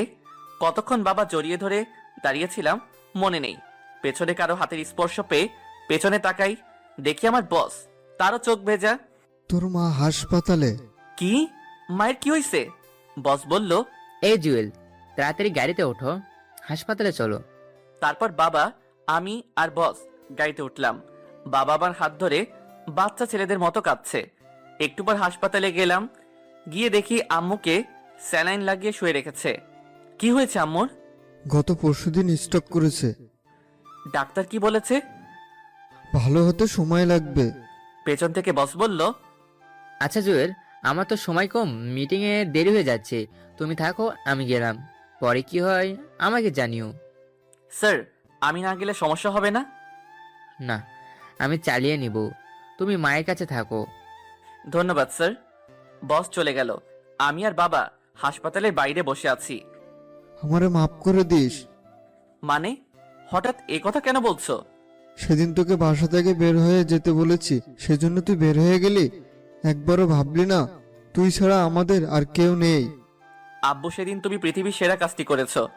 সেদিন যদি তুমি আমাকে বের করে না দিতে, হয়তো আজকে আমি এই পর্যায়ে আসতাম না, একজন ভালো মানুষ হতাম না। বাস্তবতা কি জিনিস বুঝতাম না, তোমাদের ভালোবাসা কি জিনিস বুঝতাম না। জানিস তুই চলে যাওয়ার পর তোর মা আর আমি তোকে কত খুঁজেছি। তোর জন্য তোর মা অসুস্থ হয়ে গেছে, দিন নেই রাত নেই শুধু কান্নাকাটি করতো। আমিও তোমাদের অনেক মিস করেছি বাবা। বাবা আমাকে আবারও জড়িয়ে ধরে কান্না করতে লাগলো। কিছুক্ষণ পর একটা ডাক্তার বাইরে এসে বলল, আম্মুর জ্ঞান এসেছে, ভিতরে যেতে পারবো। আমি আর বাবা তাড়াতাড়ি ভিতরে গেলাম। এক অজানা আনন্দ বিরাজ করছে। কত বছর পর আম্মুকে দেখব। ভিতরে গেলাম, আম্মু আমাকে দেখে রীতিমতো অবাক হয়ে গেল। হওয়ারই কথা, আম্মু আমার দিকে নির্বাক হয়ে তাকিয়ে আছে। আম্মুকে দেখে আমার পুরো শরীরের লোম দাঁড়িয়ে গেল। কি থেকে কি হয়ে গেল। আম্মুর এই অবস্থা দেখে গাল বেয়ে পানি পড়তে লাগলো। আম্মুর কাছে যেতেই আমাকে ধরে কান্নাকাটি শুরু করে দিল। আমিও শক্ত করে ধরলাম। এখন কেমন আছো? তুই আসছিস? এখন আমি ভালো না থেকে পারি? বল, আর কোনোদিন ছেড়ে যাবি না তো? না গিয়ে কোনো উপায় আছে? আমার তো থাকার জায়গা নেই। বাবা আমার কাঁধে হাত রেখে বলে, প্লিজ বাবা, আমাকে আর লজ্জা দিস না, মাফ করে দে আমাকে। আরে কি বলো এসব? তুমি যেটা করেছো একদম ঠিক করেছো। তাহলে একথা বললি কেন? আজ থেকে বাইরে কোথাও থাকতে পারবি না, তোর ঘরে তুই থাকবি। মায়ের দিকে তাকিয়ে দেখি সে অসহায় দৃষ্টিতে আমার দিকে তাকিয়ে আছে, তাই আর না করিনি। তারপর আমি, আব্বু আম্মু নিজেদের বাসায় চলে গেলাম। আম্মু আমার পুরনো জিনিসপত্র সবগুলো সেই আগের মতোই গুছিয়ে রেখেছে। বিকেলবেলা আমি আবার আগের বাসায় আসলাম, চলতি মাসের বেতন দিয়ে দিলাম। তারপর সবগুলো মালামাল বাসায় নিয়ে গেলাম। পরের দিন যথারীতি অফিসে চলে গেলাম। বসকে সবকিছু বললাম, তিনিও খুশি হলেন। বিকেলবেলা বাসায় গেলাম, দেখি আম্মু আমার রুমে বসে আছে। আমি যাওয়ার পর ফ্রেশ হলাম, তারপর আম্মুর সাথে বসে কথা বলতে শুরু করলাম। বাসা থেকে বের হয়ে যাওয়ার পর থেকে এখন পর্যন্ত যা যা হয়েছে সব বললাম। তন্নির কথাও বললাম। তুই আমাকে একটা সত্যি কথা বলবি? কি কথা? তুই কি তন্নিকে ভালোবাসিস? হয়তো, ওর জন্য সবসময় শূন্যতা অনুভব করি। কেন? ওর কি বিয়ে হয়েছে? মনে হয় না, হলে অন্তত পক্ষে একবার হলেও জানতে পারতাম। ওর বাসার ঠিকানা বা মোবাইল নাম্বার আছে? ওয়েট, তুমি এগুলো দিয়ে কি করবে? কিছু না। আচ্ছা শোন, তোর জন্য একটা মেয়ে দেখেছি। মানে? কথা নেই বার্তা নেই, হঠাৎ করে কিসের মেয়ে দেখছো? বাসায় সারাদিন আমি একা, আমারও তো কথা বলার মতো কাউকে দরকার নাকি? আর একটা নাতি নাতনি থাকলে তো কথাই নাই, পুরো বাসা সবসময় গরম থাকবে। লাগবে না গরমের, আমি এত তাড়াতাড়ি বিয়ে করতে পারবো না। তাহলে আমি মারা যাওয়ার পর করিস। দূর, এগুলো বলো কেন? ভাল লাগে না। আচ্ছা, তন্নির মায়ের নাম্বারটা দে তো। কেন? আরে আমার ছেলেকে সে নিজের ছেলের মতো দেখেছে, আদর করেছে, তার সাথে একটু কথা না বললেই নয়। ওকে, উল্টাপাল্টা কিছু বলবে না আবার। আরে না, তুই নাম্বারটা দে। আমি নাম্বার দিলাম, তারপরে তন্নির মায়ের নাম্বার দিয়ে আমি বাইরে চলে গেলাম। আম্মু মনে হয় কথা বলেছে। রাতের বেলায় বাসায় আসলাম। কি রে, কোথায় ছিলি? এই তো বাইরে গিয়েছিলাম। তোর অফিস কয়টা বাজে? 9টায়। কেন? সকালে আমাকে আর তোর বাবাকে একটু তন্নিদের বাসায় দিয়ে আসতে পারবি? মানে ওই বাসায় গিয়ে কি করবে? তন্নির মা নাকি অনেক অসুস্থ, একটু দেখে আসবো। আচ্ছা ঠিক আছে। তারপর খাওয়া দাওয়া করে ঘুমিয়ে গেলাম। সকালে ঘুম থেকে উঠে আব্বু আম্মুকে নিয়ে তন্নিদের বাসার সামনে গেলাম। আমি ওনাদের ভিতরে পাঠিয়ে দিয়ে আবার অফিসে চলে গেলাম। সারাদিন কাজ করে সানিয়া রাইমানের সাথে বিকেলবেলা আড্ডা দিয়ে বাসায় আসলাম। এসে ফ্রেশ হয়ে রুমে বসে একটা বই পড়তেছি। আম্মু রুমে আসলো। কি রে, কি করিস? কিছু না, বই পড়ছি। কিছু বলবে? তোর বিয়ে? কি? আমার বিয়ে মানে? তোর বিয়ে ঠিক করছি। মানে কি? আমাকে জিজ্ঞেস করলে না? মেয়েটাকে, কোথায় থাকে, কি করে সেটাও বললা না, সোজা বিয়ে ঠিক করে ফেললা। তোকে জিজ্ঞাসা করার কি আছে? আমার ছেলের বউ কে হবে সেটা আমি ঠিক করব। কিন্তু মেয়েটাকে সেটা তো বলবে। তোর বান্ধবী? বান্ধবী মানে? কার কথা বলতেছো? তন্নি, ওর সাথেই তোর বিয়ে ঠিক করেছি। কি? তন্নির সাথে মানে? কেন, ওরে তোর ভালো লাগে না? আচ্ছা ঠিক আছে, না করে দিচ্ছি। আরে ধুর, তোমারে আমি একবারও বলছি না করতে। তো কি করতাম? ও ভালো কথা, তুই যে পাত্র সেটা তন্নিকে বলতে নিষেধ করেছি। তো কি বলেছো? আসল কথা ওর বাবা মাকে বলেছি, ওরাও রাজি, কিন্তু বলেছি তোর কথা যাতে না বলে, অন্য ছেলের কথা বলতে। কিন্তু কেন? সারপ্রাইজ। বাহ, তোমার মাথায় বুদ্ধি আছে। দেখতে হবে না মাটা কার। আচ্ছা খেতে আয়। তারপর খাওয়া দাওয়া করে ঘুমাতে গেলাম, কিন্তু খুশির ঠেলায় ঘুম আসছে না। যাই হোক, মনটা ফ্রেশ হয়ে গেল। তন্নিকেও বিশাল একটা সারপ্রাইজ দেওয়া হবে। এভাবে কিছুদিন গেল। শুক্রবারে সকালবেলা সাদিয়া কল দিল। কি রে ফকিনি, ভুলে গেলি নাকি? আরে না, বল কেমন আছিস? এই তো আছি, আগের মতোই। তোর কি অবস্থা? আলহামদুলিল্লাহ ভালো। আচ্ছা শোন, তন্নি কল দিয়েছিল, সবাইকে আসতে বলেছে, তোকেও আসতে বলেছে। আজকে বিকেলবেলা আমাদের ক্যাম্পাসের সামনে চলে আসিস। কিন্তু আমাকে তো বলেনি। তোদের বলেছে তোরা যা। আরে তোর নাম্বার নাকি নেই ওর কাছে? তাহলে আমি যাচ্ছি না, যদিও কল করে তাহলে যাব। আরে এমন করিস কেন? সানি, আইমান, ফারিয়া সবাই আসবে। আসুক, বাট আমি আসবো না যদিও কল না করে। আচ্ছা ঠিক আছে, আমি ওরে তোর নাম্বার দিতেছি। ওকে। কল রেখে বসে বসে খেলা দেখতেছি। কিছুক্ষণ পর একটা অপরিচিত নাম্বার থেকে কল আসে। আমি বুঝে গেলাম তন্নি হবে। কয়েকবার রিং হওয়ার পর ধরলাম। হ্যালো, কে? আমি আরে আজব তো, আমিটা কে? আমি তন্নি। কোন তন্নি? কোন তন্নি মানে? কলেজের। ও, তো বল কি হয়েছে? কল কেন দিছস? কেন, কল দিলে সমস্যা নাকি? অবশ্যই সমস্যা। আমার বউ অপরিচিত কারোর সাথে কথা বলতে না করেছে। তো বল কি হয়েছে? তন্নি চুপ করে আছে। ও যে রেগে আগুন হয়ে আছে সেটা আমি খুব ভালো করেই জানি। বিকেলে কলেজের সামনে আসিস, তোদের সাথে কথা আছে। চেষ্টা করব। কলটা কেটে দিয়ে হাসতে লাগলাম। যাই হোক, দুপুরে খাওয়া দাওয়া করে খুব সুন্দরভাবে রেডি হলাম। অনেক দিন পর ওদের সাথে দেখা হবে। বিকেলবেলা সানি কল দিয়ে বলল ওরা সবাই চলে এসেছে। আমি ইচ্ছে করেই একটু দেরি করে গেলাম। যাওয়ার পর দেখি সবাই আছে। তন্নি আমাকে দেখে অন্যদিকে তাকিয়ে আছে। কিরে হারামির দল, কি অবস্থা তোদের? শালা এত দেরি কেন? আরে বাসায় কাজ ছিল। আচ্ছা চল ওদিকে গিয়ে বসি। ওকে চল। একটু দূরে একটা ব্রিজের পাশে গিয়ে বসলাম। সবাই মিলে হাসাহাসি করতেছি, বাট তন্নি চুপচাপ বসে আছে। একটু পর তুই এবার বল, কি এমন কথা যে আমাদের সবাইকে একসাথে করলি? এই মাসের শেষে আমার বিয়ে, তোদের দাওয়াত রইল। আশা করি সবাই আসবি। সবাই একসাথে কংগ্রাচুলেশনস জানালো। আমি চুপচাপ কার্ডটা নিয়ে বাতাস করতেছি। আরে দোস্ত, তাহলে বিয়েটা করেই ফেলবি? কি করব, এখন তো আর বসে থাকার সময় না। আর কত ওয়েট করব? বাবা মা অনেক চাপ দিচ্ছে, ছেলেও নাকি ভালো চাকরি করে, তাই রাজি হয়ে গেলাম। তুই না কাকে যেন ভালোবাসতি? তোরে আমি বলেছি আমি কাউকে ভালোবাসি? না মানে হয়েছে, আর মানে মানে করিস না। এই তুই কখন করবি? কে? আমি? হুম। আমি তো করে ফেলেছি আরো আগে। সবাই আমার দিকে অবাক হয়ে তাকায়। আরে এত অবাক হওয়ার কিছু নাই, সত্যি করে ফেলছি। কই আমাদেরকে তো বললি না? বলার প্রয়োজন মনে করিনি, তাই বলিনি। তুই এখনো আমাদের পর ভাবিস? আরে না, হুট করে হয়ে গেছে, তাই বলার সময় পাইনি। খেয়াল করে দেখলাম তন্নি রেগে লাল হয়ে আছে। আমার কথা শুনে আরো রেগে গেছে। চোখের মধ্যে পানি টলমল করতেছে। দেখে মনে হচ্ছে একটু পর কান্না করে দিবে। তারপর তন্নি বলল, আচ্ছা তোরা থাক, আমি গেলাম, বাসায় কাজ আছে। আরে কি বলিস, কতদিন পর দেখা হলো, একটু আড্ডা দিয়ে যা। না রে, অনেক কাজ, তোরা বিয়েতে অবশ্যই আসবি। তারপর বিদায় নিয়ে চলে গেল। আমি ওর চলে যাওয়ার দিকে এক দৃষ্টিতে তাকিয়ে আছি। সানি আমাকে টোকা দিয়ে বলে, বন্ধু, চেয়ে থেকে লাভ নাই, সে এখন অন্য কারো। সেদিন যদি অ্যাকসেপ্ট করতি তাহলে হয়তো বিয়েটা তোর সাথেই হইতো। শালা বেশি বুঝে, এবার বোঝো কেমন লাগে। ওদের কথা শুনে হাসি থামিয়ে রাখতে পারলাম না। অনেক জোরে হাসলাম। কিরে তুই হাসিস কেন? পাগল হয়ে গেলি নাকি?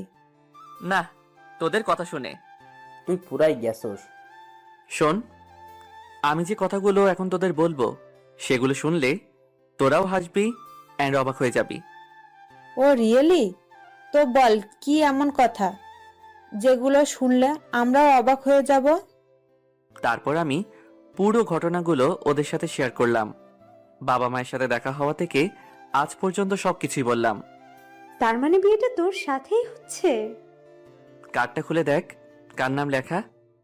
তোর তো ডাবল কংগ্রাচুলেশনস। তো তুই ওরে কিছু বলিসনি কেন? সারপ্রাইজ, তোরাও কিছু বলিস না। তুই এক জিনিস মাইরি। চল এখন ট্রিট দিবি। আচ্ছা ঠিক আছে, চল। এই ওয়েট, তোর আবার কি হলো? তন্নি মনে হয় রাগের মাথায় বিয়েটা করেছে। কেমনে বুঝলি? ও তো নিজেই বলল নিজে থেকে বিয়ে করছে। আরে পাগলের দল, কার সাথে সাথে বিয়ে হচ্ছে সেটাই তো জানে না, নামটাও দেখিনি। ঠিক বলেছিস, কেমন যেন শুকিয়ে গেছে। ওই হারামিরা, ওরে নিয়ে এত কথা বলিস কেন? জানিস না ও আমার হবু বউ? ওরে আমার ভালোবাসা রে, বেশি কথা বললে এখন তন্নিরে সব বলে দিব। আচ্ছা সরি, এখন কিছু বলিস না, সময় মতো সব বলিস। আচ্ছা ও তো এখন তোর বউ হবে, তবুও কেন কষ্ট দিচ্ছিস? কলেজের দিনগুলোর কথা ভুলে গেলি? এখনো এগুলো মাথায় নিয়ে ঘুরিস? না ঘুরে কোনো উপায় আছে? যখন একা থাকি ওর অত্যাচারের কথা মনে পড়ে। আচ্ছা এগুলো বাদ দে, বিয়ের পর সারাদিন তো আদরের উপর রাখবা, তখন তো অত্যাচার করবা না। এই যে আইমান যেমন সাদিয়ারে আদর করতেছে, সাদিয়াও করতেছে, কি একটা লাক্সারিয়াস লাইফ। উফ। সবাই একসাথে সানিকে থাপড়ানো শুরু করলাম। হারামি, তুই কোনোদিন মানুষ হবি না। ওহ আচ্ছা, তুই তো ফয়সালকে আদর করতেছিস। শালার কি পুরা কপাল নিয়ে দুনিয়ায় আইসি কে জানে। তোর কপালে বউ নাই। এইভাবে অনেক মজা করলাম, আনন্দ করে রাতের বেলায় বাসায় চলে গেলাম। খুব ভালো একটা দিন কাটলো। দেখতে দেখতে বিয়ের তারিখ চলে আসলো। ফারিয়া আর সাদিয়া তন্নির সাথে শপিং করতে গেল। সানিয়া আর আইমান আমার সাথে। আমরা দূরে দূরে রয়েছি, যাতে ভুলেও তন্নি কিছু জানতে না পারে। শপিং শেষে বের হচ্ছি, এমন সময় গেটে তাকাতেই একটা টাস্কি খেলাম। দেখলাম তন্নিও বের হচ্ছে। আমি সানিয়া আর আইমানকে ইশারা দিয়ে লুকিয়ে যেতে বললাম। তারপর ওরা চলে যাওয়ার পর আমরা বের হলাম। বাসায় গেলাম, সবকিছু নতুন করে সাজাচ্ছে। আস্তে আস্তে বিয়ের পুরো প্রিপারেশন নেওয়া হচ্ছে। আব্বু আর আম্মু সবাইকে দাওয়াত দিয়ে আসলো। আমিও মোটামুটি ব্যস্ত। দেখতে দেখতে বিয়ের দিন খুব কাছে চলে আসলো। গায়ে হলুদের আগের দিন সানিয়া, আইমান, সাদিয়া, ফারিয়াকে আমি কল দিয়ে দিঘির পাড়ে আসতে বললাম। বিকেলবেলা ওরা আসলো। কি রে, কি অবস্থা? এই তো মোটামুটি। তোরা কেমন আছিস? আমরা ভালো। আচ্ছা বল, কেন ডেকেছিস? আসলে কিভাবে কি করতে হবে তোরা যদি বলে দিতি তাহলে ভালো হতো। আমি তো এর আগে কখনো বিয়ে করিনি, তাই কোনো অভিজ্ঞতা নেই। তুই যেভাবে বলছিস মনে হয় আমাদের অনেক অভিজ্ঞতা আছে। আরে ধুর, সেটা না, এমনি বললাম। আচ্ছা শোন, অনেক উপদেশ দিল, একে একে সবাই অনেক পরামর্শ দিল। আসলে আপনি যতই চালাক হন না কেন, নিজের কোনো বিশেষ কাজে আপনি বোকা হয়ে যাবেন, কিছুই আপনার মাথায় আসবে না। যাই হোক, ওদের সাথে আরো অনেক কথা বললাম। ফারিয়া বলল, আচ্ছা একটা জিনিস তো আমার মাথায় আসছে না। কি? কালকে তো তোদের দুজনের গায়ে হলুদ, তো আমরা দু জায়গায় কিভাবে থাকবো? সিম্পল, ছেলেদের বাসায় হলুদ অনেক রাত করে হয়। তোরা তন্নির গায়ে হলুদ দিয়ে আমার সাথে আমার বাসায় চলে আসবি। আমার সাথে মানে তুইও যাবি নাকি? আমারেও তো দাওয়াত দিছে। হারামি, তুই একটা জিনিস মাইরি, তোর কাজ নেই। সবকিছু গুছিয়ে যাব। কিন্তু এই চুপ থাক, সবসময় কিন্তু কিন্তু করিস কেন? এই কুত্তা, আমি তোর সাথে কথা বলছি নাকি? আইমান, তোমার জানুকে নিষেধ করো, না হলে মাথার উপর তুলে আস্তে করে ছেড়ে দিব।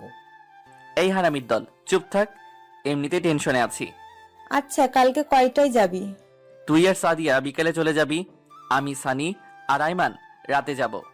আচ্ছা ঠিক আছে, এখন যাই তাহলে। ওকে যা, কালকে দেখা হবে।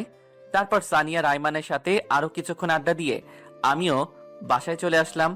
পরের দিন মানে হলুদের দিন সকাল থেকে সবকিছু সাজাতে শুরু করলো। লাইটিং দেখে কেমন যেন একটা দোলা দোলা ভাব চলে আসলো। সারাদিন কাজ করতে করতে কখন যে সময় চলে গেল বুঝতেই পারিনি। বিকালবেলা সানি, আইমান আসলো, ওরাও টুকিটাকি অনেক কাজ করলো। রাত 10টার সময় ফারিয়া কল দিল। কিরে আসবি না? আসছি। তাড়াতাড়ি আয়, তোদের তন্নি খুঁজছে। ওয়েট, আসছি। রেডি হয়ে বাইকটা বের করে যে বাইরে আসলাম, তখনই আম্মার আগমন। কিরে কই যাস তুই? তোমার বৌমাকে গায়ে হলুদ দিয়ে আসতে। কি, নিজের গায়ে হলুদের খবর নাই? উনি যাচ্ছে বউয়ের গায়ে হলুদ মাখাতে। যা বাসায় যা। আরে ধমকাও কেন, যাবো আর আসবো। তোর বাবা দেখে চিল্লে চিল্লে করবে। কিছু করবে না, আমি যাব আর আসবো। ওকে সাবধানে যা। ওকে। তারপর বাইক নিয়ে বেরিয়ে গেলাম। আমি একমাত্র জামাই যে নিজের বউকে হলুদ মাখাতে যাচ্ছে। শালার এমন জামাই পাওয়া তো ভাগ্যের ব্যাপার। অবশেষে তন্নিদের বাসায় চলে আসলাম।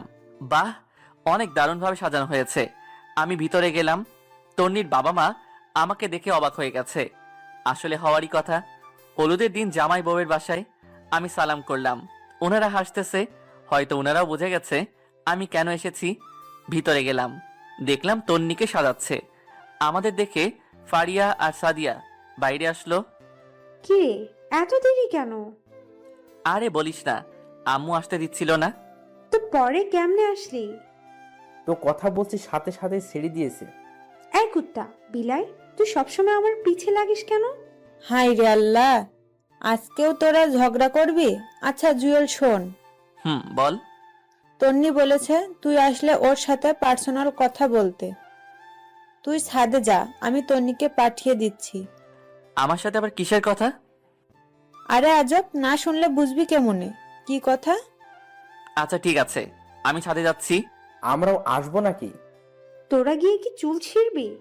যা গিয়ে দেখ বাবুর্চি ঠিক মতো কাজ করছে কিনা, না হলে গিয়ে পেঁয়াজ রসুনে খোসা ওঠা। কুত্তি তুই যা, আমাকে কেন বলছিস? ওদের কথা শুনে আমি হাসতে হাসতে ছাদে গেলাম।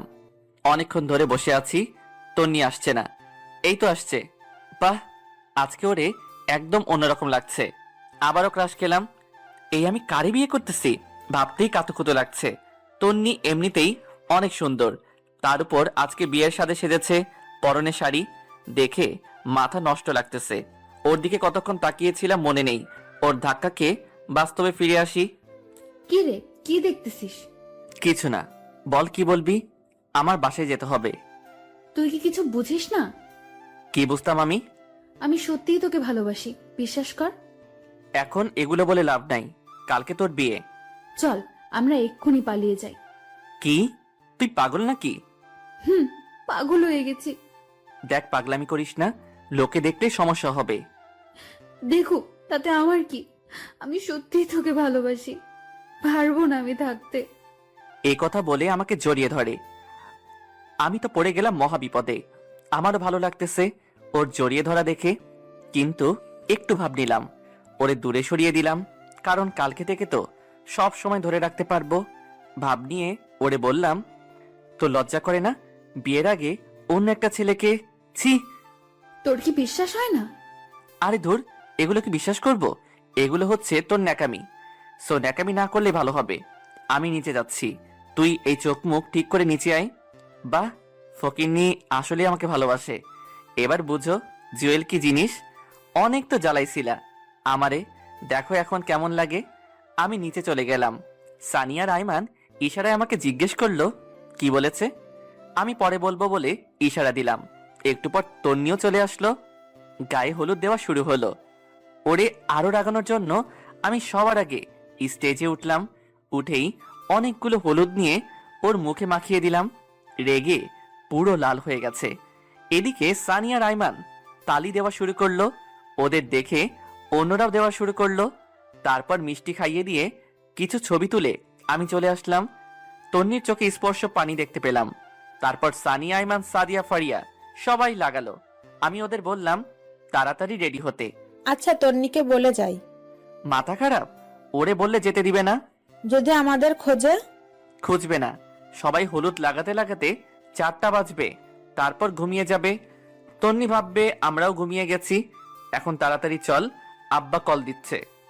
আমরা কেমনে যাব? বাইরে সিএনজি আছে, আমি তুই আর ফারিয়া সিএনজিতে যাব, সানিয়ার জুয়েল বাইকে যাবে। ওকে চল। তারপর আমাদের বাসায় চলে আসলাম।